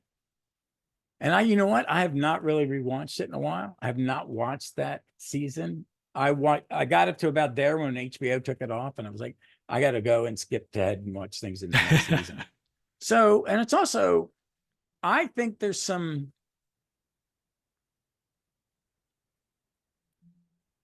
No, I just I like the finals. I like Clara's goodbye for the most part. We get to see her goodbye and go on adventures, and that she's on the adventure with me. I would have, that'd have been neat to see them again. There are a lot of people out there traveling through time and space and stolen tortoises that it's starting to add up. So, well, let's so we're going to go into season 3, and I'll let you go first on your thoughts on this one, because this one, I had some thoughts on it when I was thinking about it before we do this. We were going to do this podcast, and I watched the pilot last night for the first time in a while, and I got some thoughts. But what's your take on season 3, his third season? Do you mean Doctor Who, The Reset? Yeah, I really like this. It is slightly resetting Doctor Who. So this obviously is the series that Moffat didn't realise that he was going to do, but he's asked to stay on by the BBC for another year because Chibnall isn't ready to come over. So it's not prepared. And I think as a standalone series, it works incredibly well, but it also works perfectly well as a cap to this entire era. Does it feel slightly different? Yes, it does. It's got a light tone, certainly compared to 9, which is very heavy and very dark. It does have a light feel. Part of that's obviously because we've got Pearl Mackie coming in as Bill, and Pearl's a breath of fresh air. But when I say that, it suggests that the air was stale with Jenna, which it absolutely wasn't. But at the same time, after 3 years, it was right for Jenna to leave by now. So I'm kind of quite comfortable that her story is told, her journey is over, and Pearl is just a wonderful replacement. Very different. So obviously you've got the kind of pupil-student relationship with the Doctor and Bill. Similar, I suppose, the idea with the Doctor and Leela, as opposed to the Doctor and Clara, which reminds me more of the Doctor and Romana. So you've got those two kind of Tom Baker links. Oh my God, I never thought of that comparison. I mean, I did get the teacher-student, but they both have the same kind of disdain and sass sometimes for them. It's very similar. I love it. See, I'm just going to jump in here on Pearl and just say it out. I hadn't thought of the season in a while, and I do love the season. But the minute that I forgot how good the opening of the pilot was. It's a great episode. The conversation, and then when he crosses the line in the conversation, goes, well, I'll be leaving now. Yeah. That she just isn't putting up with his shit. And he was hurtful. And it's just, she is a breath. She is a breath of fresh air for the show. Yes, absolutely. We needed the out character. We needed this. She was a real person. Pearl Mackie as an actress is just, come on. Whoa. Yeah. Just spectacular. Moment. You're one, right. She is Bill. We need, because we have had, Amy was incredibly important and Clara was very important. We do need a regular, down-to-earth, everyday, relatable character, and Bill is absolute that. And she's wonderful. And then you pair her with Nardole, who brings something totally unique. The three of them together are a trio made in heaven. They're like brother and sister behind Dad's back, making snarky comments. You do not, no. I think the chemistry between these three is some of the best I've ever seen in Doctor Who. I think Nardole, I don't know if people love him or hate him. I love him. I love him, but I think people are quite indifferent to him. I never see him getting any love. I don't see hate, but I don't see any love either. So I think people are fairly quite neutral. Him and Capaldi they're both good comedic actors. Oh, absolutely. The thing with Nardole is he's got a really dark edge to him. We don't know his full story. His punchlines are a little ow. Yeah, they are. But oh my God, when they're going, oh, she hadn't gotten yet. When she goes, it's bigger on the inside now. And then he's like, hey, she got it, high five. But Yeah. he doesn't mean it nicely. No. Or, oh my God, what was they had a potty joke. They had a party that she goes, where's it? And he's like, human, should I repel her? And she goes, no, she just needs the bathroom. Oh, I wouldn't go in there for a few minutes. I'm like, oh my God, that's their introduction. But the banter is perfect. It is. It's Chef wonderful. it's so good. I love the three of them. In terms of kind of favorite, I mean, there are so many great stories in this year. Oxygen, I'm going to call that Oxygen. Oh, no, okay. So we're done with the podcast. That's perfect because that is my favorite story. Oh, is it? Okay. Okay. Because I'm a sci-fi nerd, and they're in a space station. It's scary. I'm afraid of the monster. It is this would be an old Who show with dodgy makeup. Yes. Yeah, absolutely. And them on wires, but I don't care. You get all three of them. My God, the doctor is so on edge because Bill, he doesn't know if he can save Bill. Yep. And Nardole's like, figure it out. He's like, it's a really, really good episode. People, I think the knock on capitalism is a sledgehammer, and it's well fucking deserved. It's a great episode. I think it does and it's beautifully directed again. Charles Palmer comes back for it's people, that we have seen before, but I think he absolutely knocks it out of the park. That spacewalk scene is just to die for. It's beautiful. They really don't do outside low gravity well. I don't think even in modern because I don't think they had the space or the money. Well, I mean, that's not true. They're two big movie studios where they make big feature films in your country. Yeah. And they're two of the best in the world because we got tons of them. You can't swing a dead cat in LA without hitting them studios with a place to shoot a movie, but they go there because they can do things that other places can't. Yep. I mean, the thing that BBC uses, that's over there. It's not Elstree. here. Yeah. Yeah, it's not here. So, but it is, and it's claustrophobic when it needs to be.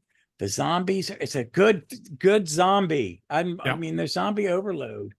They're victims. They're not zombies. They're fucking dead corpses in spacesuits doing work.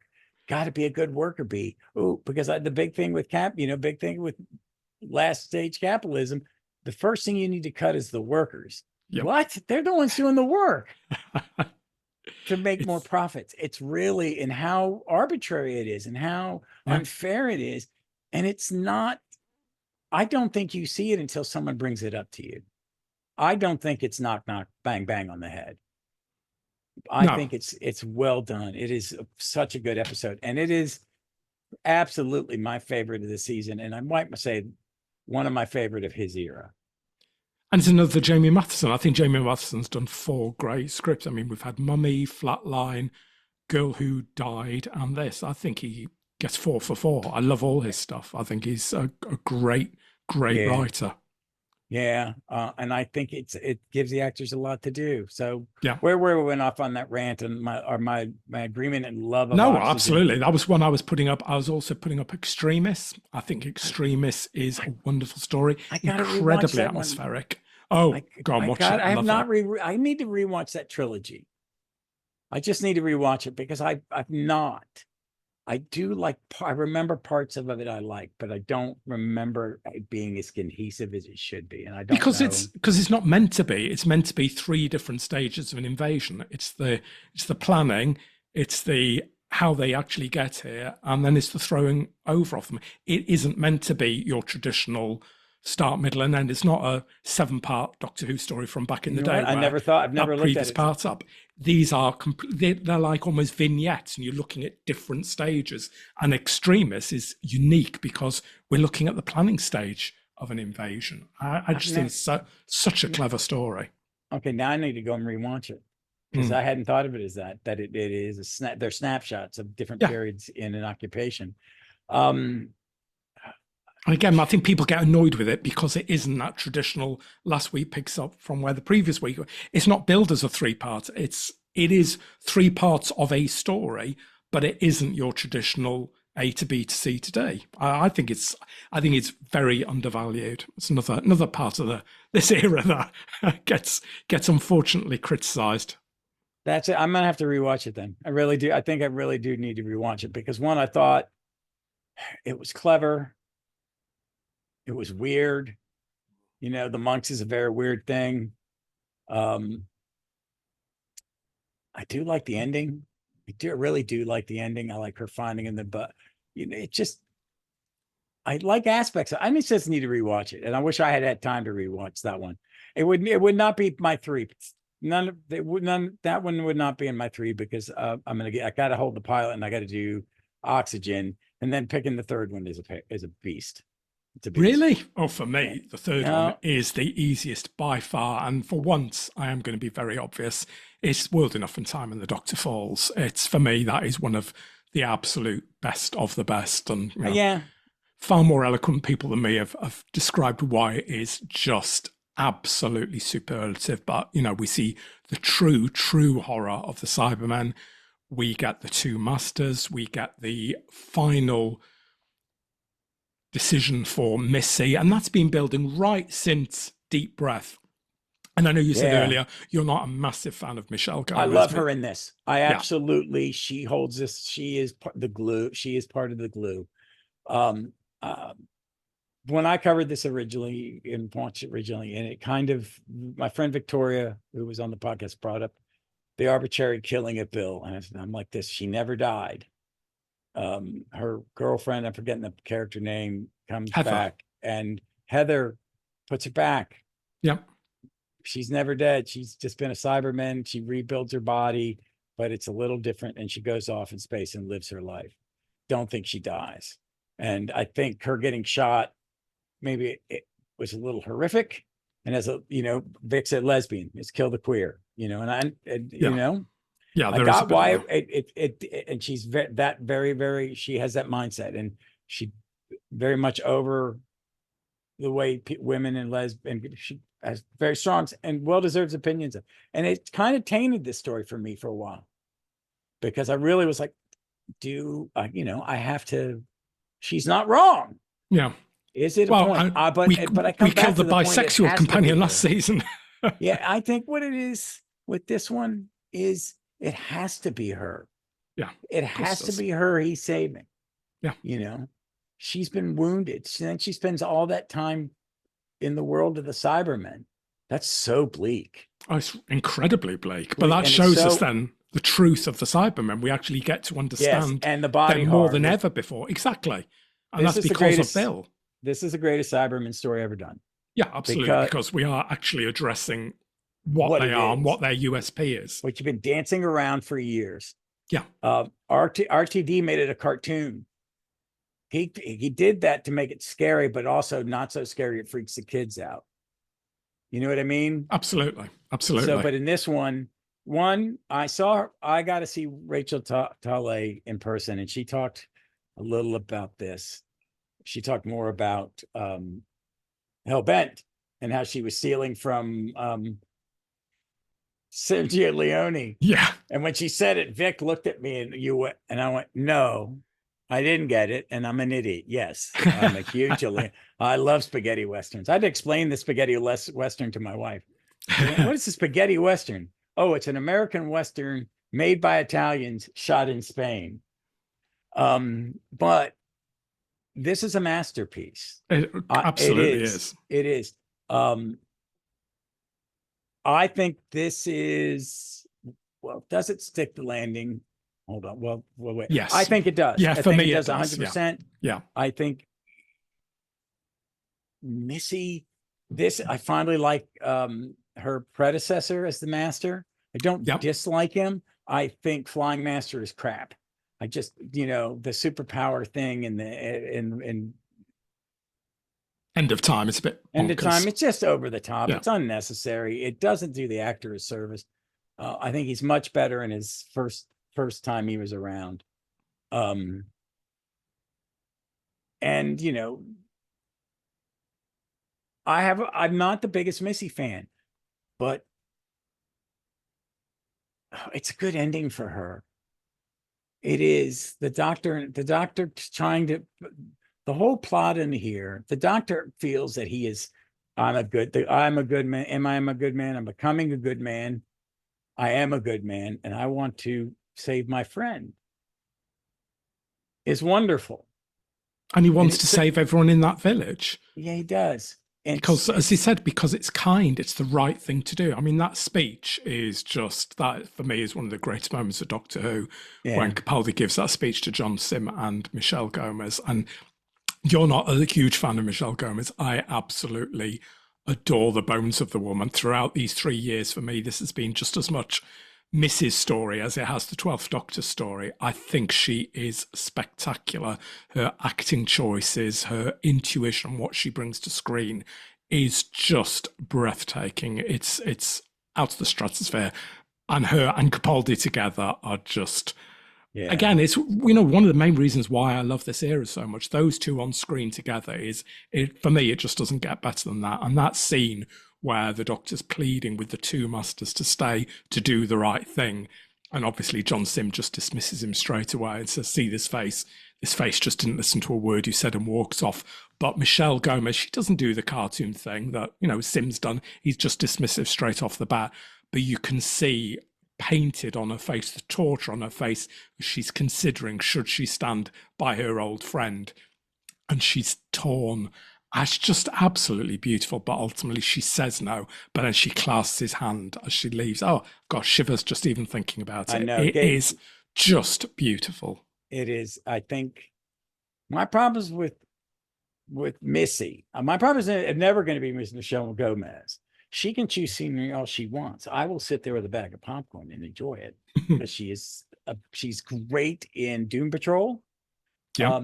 She's fabulous in it. She's fabulous in anything she does. And they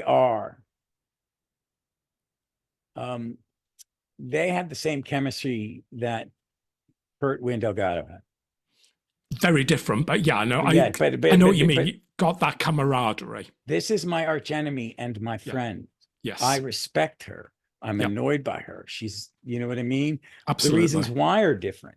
She will terrify you and make you giggle. Yeah. At the exact same time. That scene is, I do. It's the end of that episode. The first time I'm watching it, I was terrified for everybody. This to me that's Magnificent Seven. That's their certain thing, the protecting of the village, this small group of people. This is what I like about this one, but I'm not saving the universe. I'm trying to save this village. We're going to do what we can. My friend has been mutilated by these, because the anger in him, that he knows it's his fault. Yep. That we've seen the Doctor give the big speech, I'm going to save the world. I'm glad it's more the failed speech to the two masters. Yes. And then the battle goes. Nardole has to be, he saves Nardole.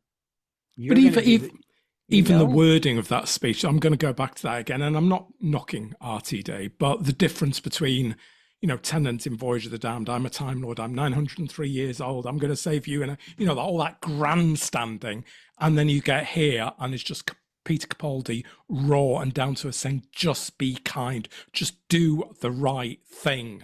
It's just, they're worlds apart. This just feels raw and real and emotional. There's a underlying of this, that sacrifice is the choice you make sometimes. Yeah. I mean, I was raised by a Marine. My father joined, people in Pakistan know this. He started as private, retired as general. He fought in Korea and fought in Vietnam. And he would never talk about it because he said, if you join and if you were to serve like I did and did what I did, You'll do what you did. I did what I did to stay alive. Yeah. It's not about, it's the very much his attitude was it more a little of, it's not the line patent. It's not, and not that it's not, he couldn't describe to it. And that in later life, he would make a noise when he was asleep, and I'd be helping my stepmom. I said, is he in pain? And she gould, no, he's in Korea. Yeah. So that I feel like that this plays on that people are going to die. I may die. He's asking the masters to make a sacrifice. This is not, we're going against the Cybermen. We may fail, but the right thing to do is to protect them. And the right thing to do in this world is to be kind. You know, this is even though they're going to they're trying to save the villagers and fight and sacrifice, may die, you know, it's kind of like that. But he's pointing out that we're doing it out of kindness. We're going to be the barrier so these other people can live. We're going to, Absolutely. you know, and it's a very deep, and they're going into battle. And when I think of battle, I luckily my father, he didn't talk about what his experiences, but he talked about, you know, people die. Yeah. You know, guns, you know, he had a gun in the house. I never saw it because why should I? But because he had it because he was a soldier, you know, because, and you know, people that it really touched me. It really, really touched me. These two-parters, Bill being turned into Cybermen, and that tear in the eye and at the cliffhanger in the first one, I was so angry. And not angry that, you know, for anything other than the fact that, God, what have you done, Doctor? You know, all the times that you were forced to think about the Doctor may sacrifice his companion, he's failed. Yeah. He's failed. And it's played as that in him, everything he does up to the end, trying to save her and get her out of the suit, and he fails. Yeah. And the way she dies at the beginning is just so pointless and meaningless, and just because just someone's reacting out of fear because, you know, Mrs. Larking about pretending to be Doctor Who. And it's, but again, it's not a grand, epic death. It's just a very pathetic, in the true meaning of the sense. It's just a very pathetic, quick, simple act because someone's terrified. And an act of violence, an accidental act, because the violence in this is, it's never gory, I don't think. I think because you basically, when you're seeing Bill and the Master down in the lower decks where time is moving faster, it's more like a Blumhouse horror movie. Yes, it's psychological horror. Oh God, it is. I don't like that stuff. It's triggering to me. My wife likes all those Peele, the Jordan Peele movies, and I'm like, I'm not watching that. That's gonna give me goddamn nightmares. You out of your fucking no, I don't like The Omen. No, it's scary. Well, it's what it's supposed to do. Yes, it did its job. It made me terrified, and I couldn't sleep. But this is near. But it's a mix of things. It's her pointless death, her being trapped in this totalitarian butcher shop, a charnel house. And the patients just saying pain, pain. It's just horrendous. Oh God. And when you find out it's not that they are in pain. They don't have any pain medication. Yeah. You think they're asking for medication. They're just screaming they're in pain. And so that's what's going on in a Cyberman's head. It's kind of like once you kind of realize that exterminate the Daleks are saying it's because they're trapped, they're claustrophobic. They live their life in a little thing. It's so amazing. So are you now going to put this on your list of your top three? Good. About bloody time. How did it take me so long to convince you of that? About 10 seconds. It just made me think about it because I find this one very painful. I don't really go back to it. It is. It's not an easy watch. I haven't rewatched his. Like I said, I haven't really gone back and done a rewatch of his, and I'm gonna go back to where I was and finish it because I do love this era, and I do love. This would be a perfect ending to him. Yep. He could have regenerated here. I understand why they had to do it in the Christmas special. Let's talk about that separately. I mean, we have to talk about Twice About a Time by itself, I kind of think. Yeah, probably. And I'll just jump in and say I love it. Good. Does it have flaws and it's a little choppy? I really do love it. But I wouldn't have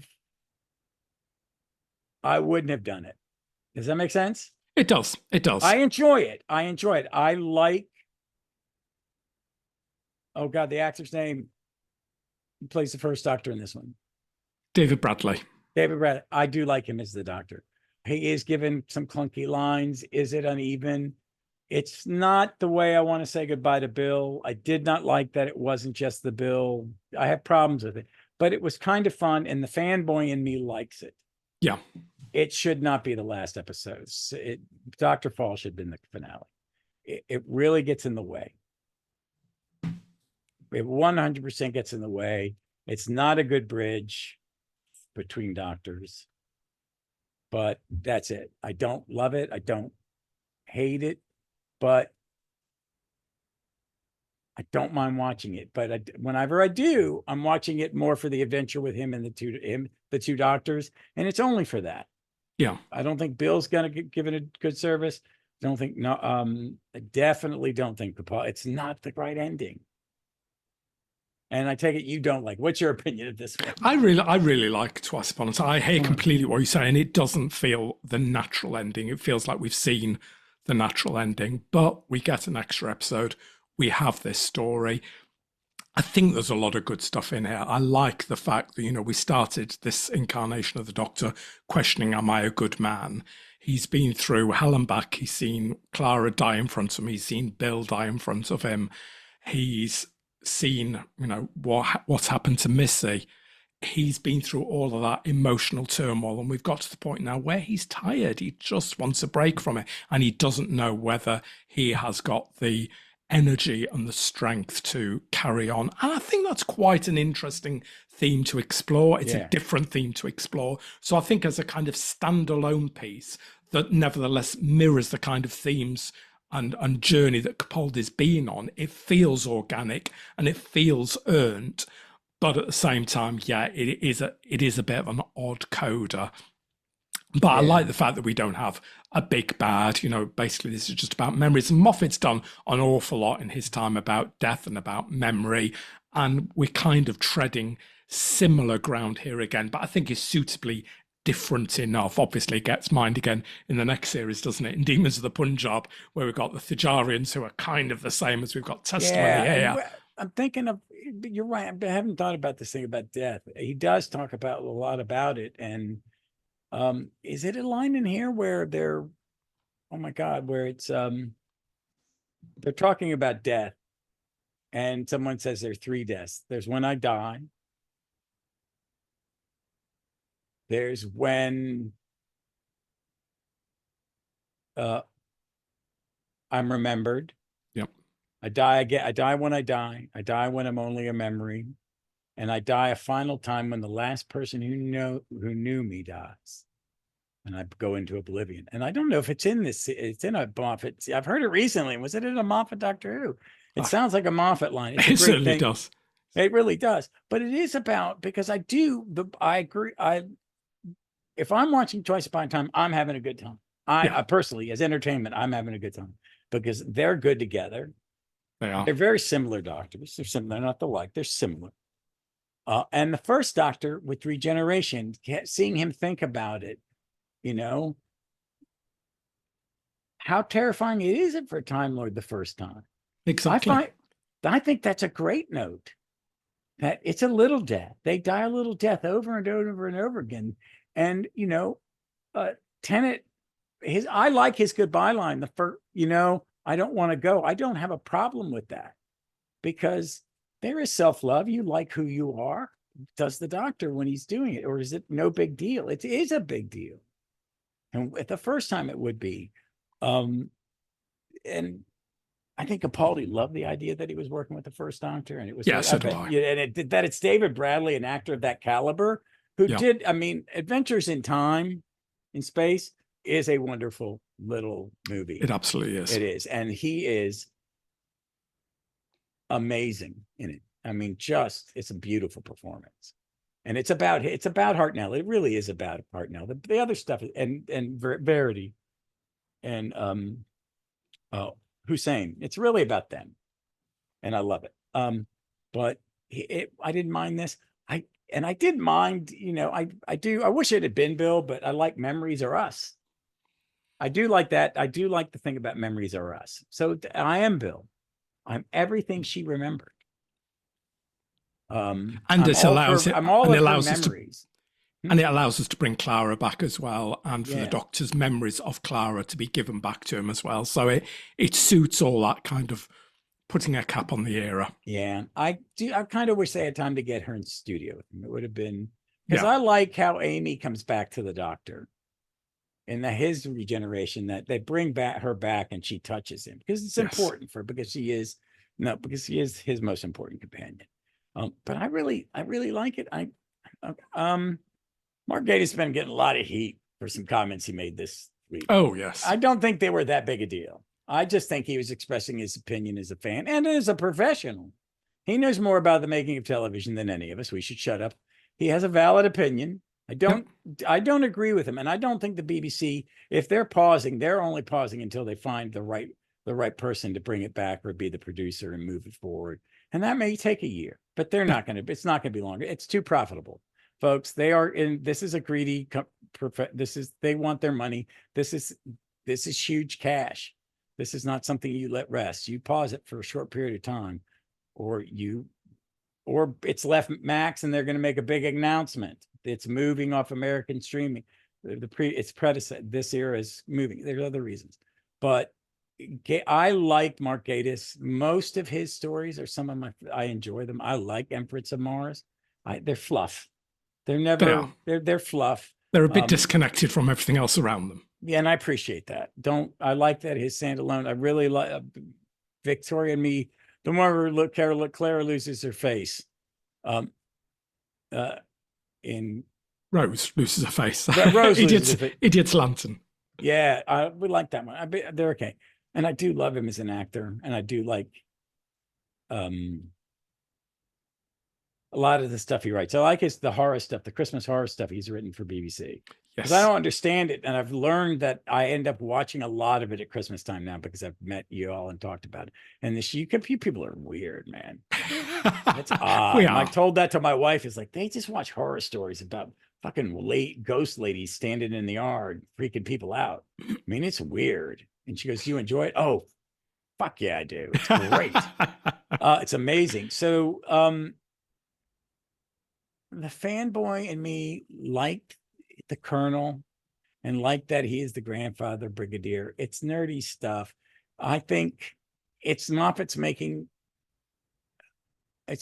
apology for him and RTD not using Nicholas Courtney while he was alive. Yes. I do not like that their goodbye is him as a Cyberman saluting. I really have a problem with that season finale, season 1. I think it's clunky.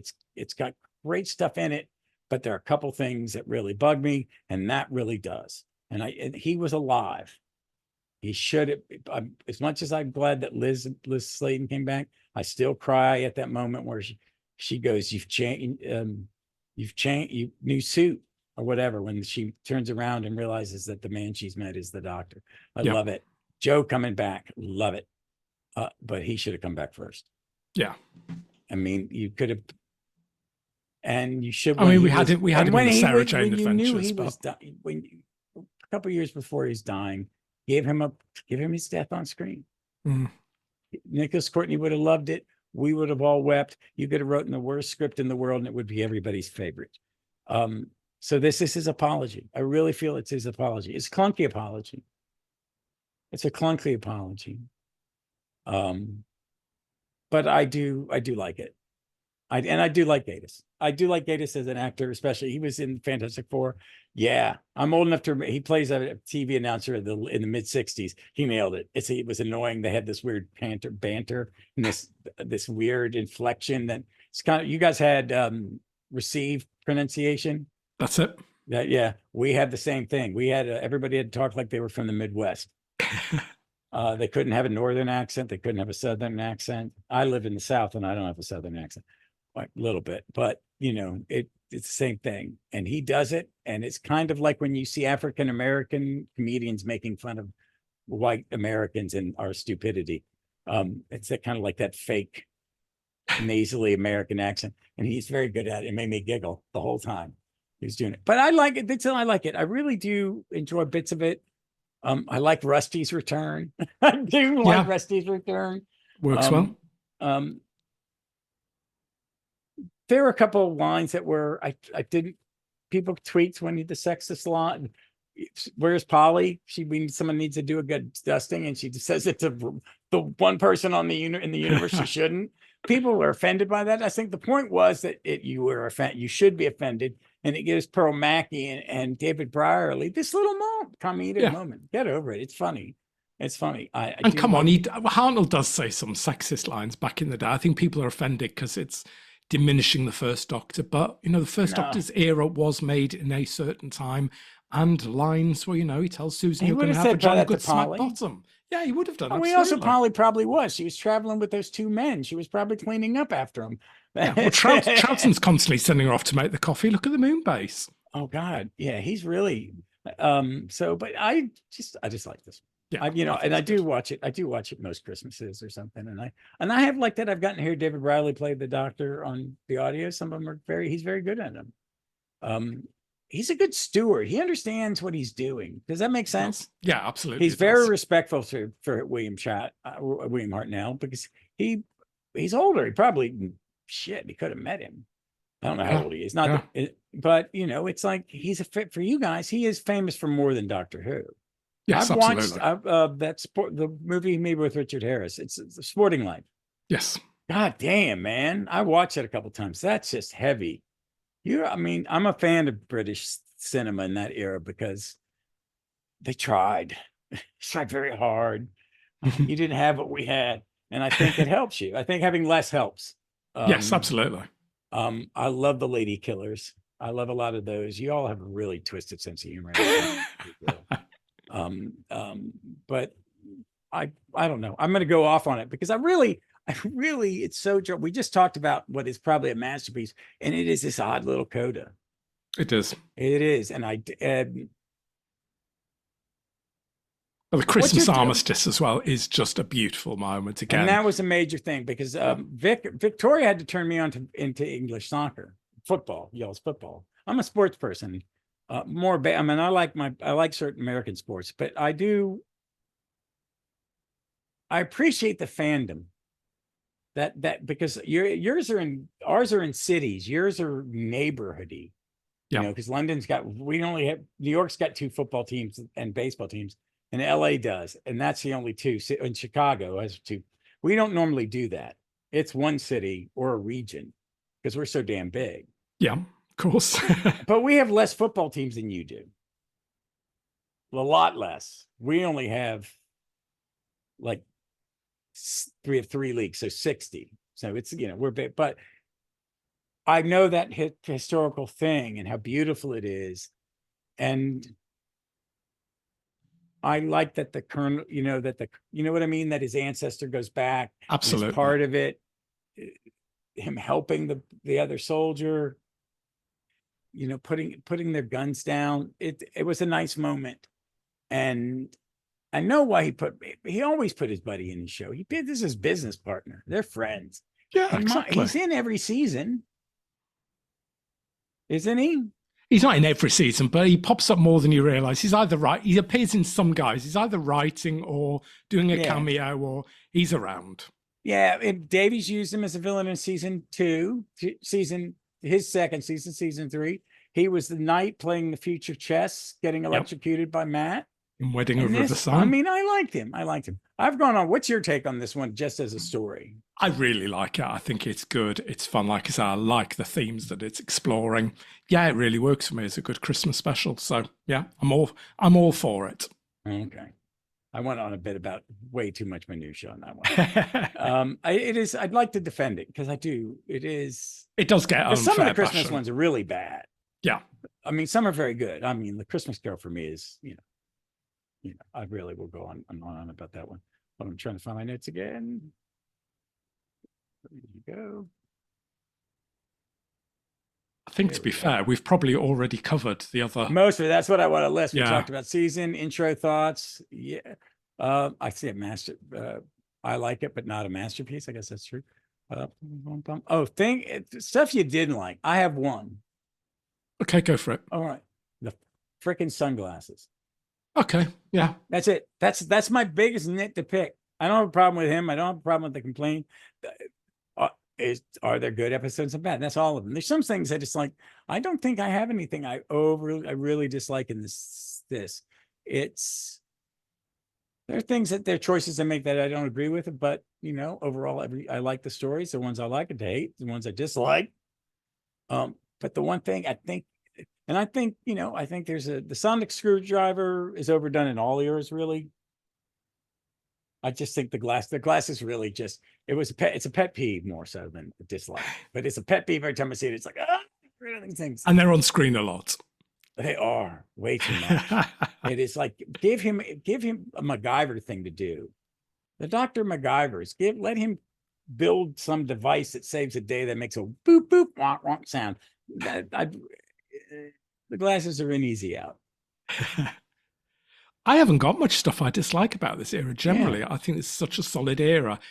It's just odd moments for me that I just wish were a bit tighter. So, we talked earlier about the Doctor coming in on the tank at the beginning of The Magician's Apprentice. Things like that just don't quite work for me. There are moments of excess that I think Moffat would have benefited from someone just reining him in a little bit.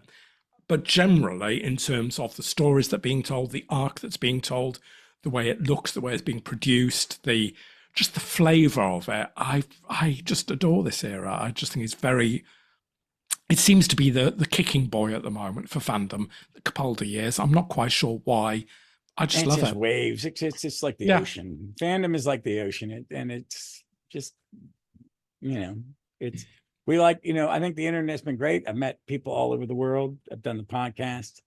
I think now that fandom is worldwide, I think it's a little less regional. I think Doctor Who was international before 2005, but it is really international. I mean, Absolutely. its brand is like Bond for TV. If it was TV, it's Star Trek. It's they're the big two right now. You know what I mean? Absolutely. They're equal, very equal. And gosh, unlike the 80s when I got into fandom, there are actually women that like Doctor Who as well, which is bloody marvelous. I worked in comic shops. It was very that women are doing writing and drawing, and some of the biggest writers in comic one of mine's a woman named Gail Simone. She is the one that invented the term "women in a fridge." Yep. Where you kill a woman and stuff her in the fridge. It's from a Green Lantern comic book. And I like seeing that I think the greatest director of all time is Rachel Talalay. Absolutely. I don't think it's close. I mean, I really don't think there's a close second. If I had to do a second, I would really have to kind of break it down by eras. But she is head and shoulders above. Absolutely. She's not doing features. It's absolutely asinine. She likes doing TV, and she directed a Friday the 13th movie, and she produced them for a while. And she's done Marvel TV, she's done DC TV, she's done a lot of high-end sci-fi. She works her butt off in both countries, but she should be featured. I think she's one of she's a big thing that comes out of this year. Yeah, I really have to think, because she does his finales. All of them, and it's on purpose. Absolutely, it is. It is. So it's just, she's definitely one of the best things that come out of this, and that we know her by name. Yeah. I know some of the one, is it McCrimmon? Douglas McKimmon. Douglas McKinnon. McKinnon. I saw a bunch of Outlander commercials last night. I was watching something on cable. It's like, Jesus, oh yeah, the final season. But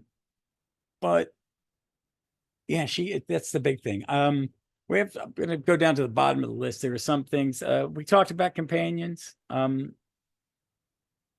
couldn't rate them. I love them all. Yeah, they're very same here. And I like them for different reasons. It does say rate your seasons, and we did talk about them a lot. I would go 3, 2, 1. I would go 1, 3, 2. Okay. All right. But I get it. They're all solid. I think the arc works. Overall. Just I'm going to tie that up. I think it was done on purpose. I think it wasn't bang bang on your head. You should forget about it. And it was over. And the first time I talked about it with Vic after we watched the final episode, his goodbye, and we had a conversation about it. I was like, this is what he was doing. I think at the end of season 2, Moffat has his ending. He is a good man. Yes. And yes, he could have left. I don't know how he kills him off. But I mean, we get the resolution. He would have done a Christmas special that was very different than the weddings, the husbands of Rivers. Oh yeah. Yeah, he would have. He would have. It would have just been there, and maybe it would have been, he's alone and he has to sacrifice himself. The specials, whatever. Yeah. Thank God he didn't do it that way. I mean, in a way, thank God that that the death starts at the end of a season. Just at the end of a season, he's dying. Yep. So I think that's good. I just never thought about that.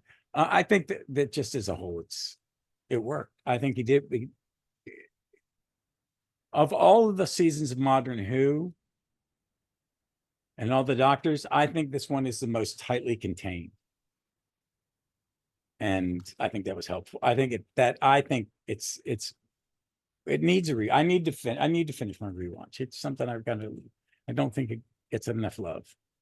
I think it's the most rewarding, again, to watch on review. I think every time you watch the Capaldi years, I get more and more and more out of it. I think there's so many layers and so much depth to it that I'm forever finding new things in it, and that's marvelous. But yeah, I just think this offers things at a level that we don't get in a lot of other Doctor Who. It's just got the smarts, and I'm up there for it. Whether it's the dialogue, whether it's the storytelling, whether it's the acting choices, whether it's the direction, I just find that everyone in this era is absolutely at the top of their game and giving it everything they can and turning out a product that, for me, absolutely sings at every level. So yeah, yay to the Peter Capaldi years. Yeah, I'm going to finish my rewatch. I'll just do it on my laptop or on my pad. Because I got to do it. I've got digital copies. And I can watch it on, my Blu-ray. It's just with a gimpy leg, I can't get to the Blu-ray, but I can't get to the Blu-ray. I do have physical media. That's why my wife's like, "What?" Because even people are going, "Oh, we're going to get away from physical media." Don't trust these screw people. They're going to take stuff off. It's, that's what they do. That's what they used to do with videotapes. They would sell out of it and then 10 years later start selling it again. So absolutely, have a whole new audience. Overall, how do you think? Because the last one was development of the character over the period they inhabit. Did they inhabit the role? I kind of want to twist that in because do you think? I'm not going to ask you to rate your doctors because that's always fair. But what do you think he contributed to it? Do you think what's the biggest thing the Capaldi era contributes to Doctor Who? The biggest thing the Capaldi era, possibly Missy. I think the Missy arc that, as I said, runs through the Capaldi era like a stick of rock. And it's not just her, it's her relationship with the Doctor. It's the two of them together. I think that is such a fascinating story to tell that we've not, as you alluded to it earlier, that Pertwee and Delgado have got that relationship. We saw the bromance with John Sim and David Tennant, but it's never been explored. And I think here, over the full 3 years, we get the time and the space to explore that with two incredible actors both at the top of their game. And I think we just see facets to both of those characters that we haven't seen before. So in terms of my takeaway, people always think of the Pertwee years. Oh, it's always the Doctor against the Master. In a way, the Capaldi era is fairly similar. It's about the Doctor versus, if you want to use that, it's the Doctor and the Master, and it's their story together that takes us through this journey. So in terms of what makes this feel distinctive and different, it's that. But in terms of what it adds to the era, to the kind of pantheon of Doctor Who, I think it does feel slightly different. I've heard Jim and Jeff on their podcast talking about Jodie's era as being almost like a little self-contained era. In a way, this kind of is. It's a lot. Exactly. That's the thing I'm going to get it. That's my big takeaway from this is what I think about it. You don't have to go super spectacular. There are big things that happen in this, but they're not chasing a mystery. They're not, it's very self-contained. It's very much about his art, but Clara gets an arc. She gets 3 arcs. Good for her. 3 arcs. Yeah. Jenna Coleman. It's there. There's a lot of one thing that I take away, some of the best casting, because Capaldi's good with Michelle Gomez. Him and Jenna Coleman, they dance together on screen. Him and Michelle, Bill, good God. Pearl Mackie. Pearl Mackie. Good God, Ross, you moron. Pearl Mackie have a very different chemistry. It's very much the stand-up. It's very much like the double acting comedy. He's the person who says the silly things, and she's the one that gives him the stink eye sometimes. Yep. And then you have Nardole, and the 3 of them are great together. Absolutely. They're great. It's hard to do a triple act, and they're really good. I think that, but I do think it is very self-contained. And I agree with say that with Jodie's too. It's like they're in little sidebar universes. Yes. That, his Cyberman story is not like anyone's else. And his Dalek stories are like nobody's else. Correct. The first one's very claustrophobic, and the other, one's claustrophobic. I like going, I'm a fantastic journey, go inside a Dalek. Yeah, that's silly. Let's do it. And the failed empire and the connection with him and Davros. I love Julian Bleach's Davros. I think he's amazing. And I do like that. I do like that story. It's a little clunky, that 2-part is clunky, but once I get to Gallifrey, where's my pointy stick? I mean, there's comedy, there's potty humor, there's a lot of. I watched it the last time, and it was like, oh, the poop in the sewers is all Daleks. Why is that not? Why am I not surprised? But yeah, I do think it's a very self-contained universe, and that's my favorite thing about it. But you've got to tap into it. You've got to like it, because it is quite dark. It is quite heavy. It does demand your time, your attention, and your focus. And if people want something that's a bit lighter and a bit more something they can just put on and whilst they're doing the ironing and be concentrating elsewhere, this probably isn't an era necessarily for them. I think this is an era that you want to be absorbed by and you want to take notice of. So I don't see any of this era ever being light. I think the lightest one they ever do is Mystery on the Orient Express. Yeah, probably. And it's still, people are dying, mummies killing people, but it was beautifully shot. It's beautiful. That train set is, it was probably parts from it's probably been in a Hercule Poirot or something. Michael Pickwood again. Yeah, it's probably been in a ton of TV, and they just put it back together and then freshened it up. But I get what you're saying. But he's so fun to watch. I mean, it is fun. I think there's fun moments for him. Oh, without a shadow of a doubt. Yeah, it's really fun. When it wants to be funny, it's really funny. Oh yeah, he knows it. All right. Well, that's it for 12. I mean, he is one of my favorites, and it was nice to talk about it. It was nice to revisit it. I haven't asked you, have I asked you, or do you have a favorite Doctor, or do you not do that? I mean, I just say who's my favorite now. No, it's been Matt for a while. I'll give you 3. I'll give you 3 favorite Doctors then. I will give you Tom Baker. Okay. I will give you Sylvester McCoy, and I will give you Peter Capaldi. They will be my 3. Okay, good. I've the American thing that I always say that I still have Tom Baker burnout, because we only had him the first 4 hits for years, and everybody goes, oh, Doctor Who, the guy with the scarf. It's like, Jesus Christ. It's all the people in this country know about it. And that still happens today. I was like, geez, they've been making it again since 2005, right? It was a thing for a while. Yeah, he left 44 years ago, guys. Oh my God. But every time I watch one of his, I go, Jesus Christ. No wonder because I fell in love with this show for two reasons. First story I saw was Ark in Space. Cracker. Yeah, can't fuck yeah. It was like, oh, this was cool. And Tom Baker was hypnotizing, Oh, yeah. hypnotizing. And I had a crush on Sarah. I was 14 years old, 13, 14. I fell in love with Elizabeth Sladen. Well, a good Absolutely choice. fell in love. It was like kind of like, that first like crush. Like, ooh, I like her. That's Yeah. the type of life. That's the type of person I want to fall in love. Even when I got older, it was still like, you're attracted to women that look like my wife looks nothing like Elizabeth Sladen, but attracted like to women. And I did love her. I loved her as an actress because as I got older, I realized how, her and Tom Baker acting their asses off, and Oh, so is Ian Martin. Yeah. Oh, Martyr. yeah, absolutely. They're Absolutely. just, but I would always go, hey, I got a little Tom Baker burnout. But every time I listen to an audio, I hear him, it's like, oh yeah, no, there's a reason why we all love him. So I get it. My three, it would be him. I really fell in love with William Hartnell in the last, since the pandemic, since the Twitch crowd really relearned about him. And we all went back and reviewed him. I think everybody went back and watched all their Doctor Who during the pandemic.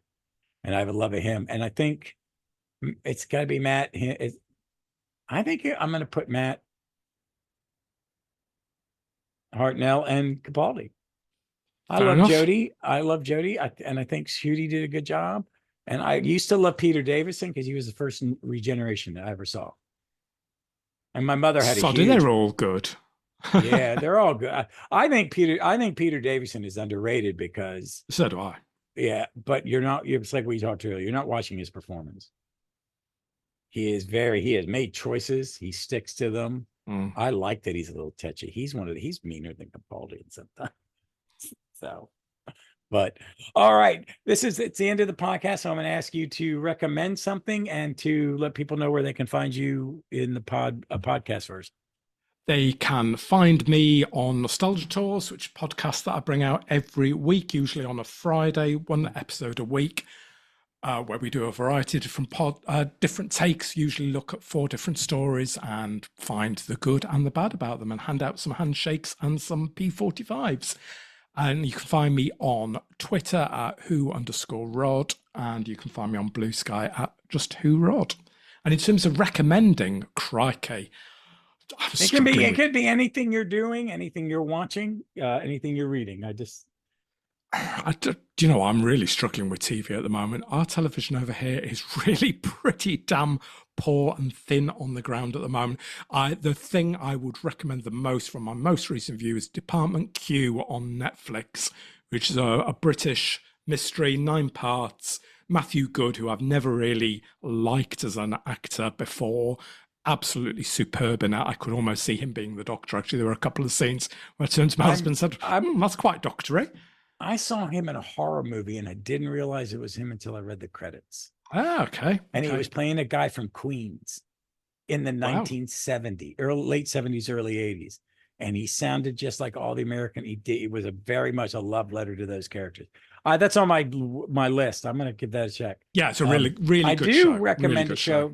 I'll give you one if you're struggling. It was a Amazon Prime show called Paradise, starring Sterling. If it hasn't been spoiled for you, it's a very good science fiction show. It's a very good thriller. It's a very good mystery, and every episode has a cliffhanger where you go, what the fuck? And don't get any spoilers because my wife and one of my best friends who I hang out and watch TV with, they were like, we cannot talk about this in front of you. You need to watch it. And I watched it over like 3 days. And I was like, Jesus. Oh, right. Good. I'll go and check that out. Very, very good. And he's very good in it. The whole cast is great. The woman, Julian Nicholson, plays a character. I've never hated a human being as much as I hate that character at times in the show. And you understand why you should have sympathy for, but you still just like, it's really good. It's very well acted and it's very good puzzle. So I will give you that. But that's not my recommendation for the thing. My recommendation is for a silly science fiction television show that is on Sci-Fi called Resident Alien. It is based on a comic book. Alan Tudyk plays an alien who has come to destroy the Earth, and his ship crashes. He kills this guy who lives in a cabin on a lake, and it's about him becoming the town doctor and making friends and learning how to be human while fighting the government and other aliens. It is very tongue-in-cheek. It is very silly. The only person in town who can see him as an alien is this little kid, and they really hate each other.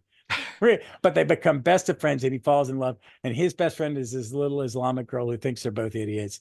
But he makes a best friend, and he understands what it is. Him is very soft. It's being canceled because it's a broadcast show and it can't make money on the commercials, and they're not smart enough to combine. I don't know why they're not, but smart enough to combine streaming. But Alan Tudyk's is great. I know he's ad-libbing half his lines because his singers to the little kid are just inappropriate and make him belly laugh. Me and my friend Ken were watching an episode. He does not laugh. He does not cry. He is a very tightly wound, I don't want to say that tightly wound. He's a great person, good soul, but he's not a very emotive person. And him and me were belly laughing because it just was it was just fun. So, and it's coming off. Even Jeff likes it. I'm surprised Jeff Goddard said he was watching it and he loves it. It's very silly. It will brighten your day, make you laugh. So I recommend that. All right, folks, that's it. I will be asking you back again. I had a great time talking to you, Rod. I really appreciate you. I'm glad you're the first guest for this. It was having a different guest and a different person to talk to is always fun about Doctor Who. And I've started to listen to nostalgia. I with the Lego, I mean, my commute to work is my podcast time. And I realized, like, God, man, you're behind on so many podcasts because one, your wife's driving you to work, and it will be for the next 3 or 4 months as I walk around on my scooter. And I enjoyed it. Just the conversations of Doctor Who, I always enjoy them, but to have different opinions flying, it's a lot of fun for me because I'm big on that. Everybody's going to have their take on this show, and no one's wrong. Absolutely. No one's wrong. All right. Well, folks, as always, thank you. I want to say a big thank you because I'm going to record a pre-recorded exit, but I haven't done it, so I'm going to do it here. I want to thank Melvin Pena for the new Gallifrey Most Wanted logo. I think it's appropriate. He actually hand carved the stamp to make it. He's a crafter. He makes cups. He does ceramics. He does that. He does other things. Melvin's a man of many talents, and that he incorporated Victoria's logo upon my request that I would like to have that as part of it. Victoria liked it a great deal, which made me happy. So thank you, Melvin. You're a big help on the podcast, pointing me toward people also to ask, not be afraid to ask them to come on shows. And I've already got the next 2 guests picked. I won't announce it until I get ready to pick the thing, but the next one will be a season. I think the next 2 will be a seasons, but I have my next 2 guests lined up and I'm excited. All right, folks, as always, we look forward to seeing you somewhere in space, in time. The stop button. I almost said the goodbye to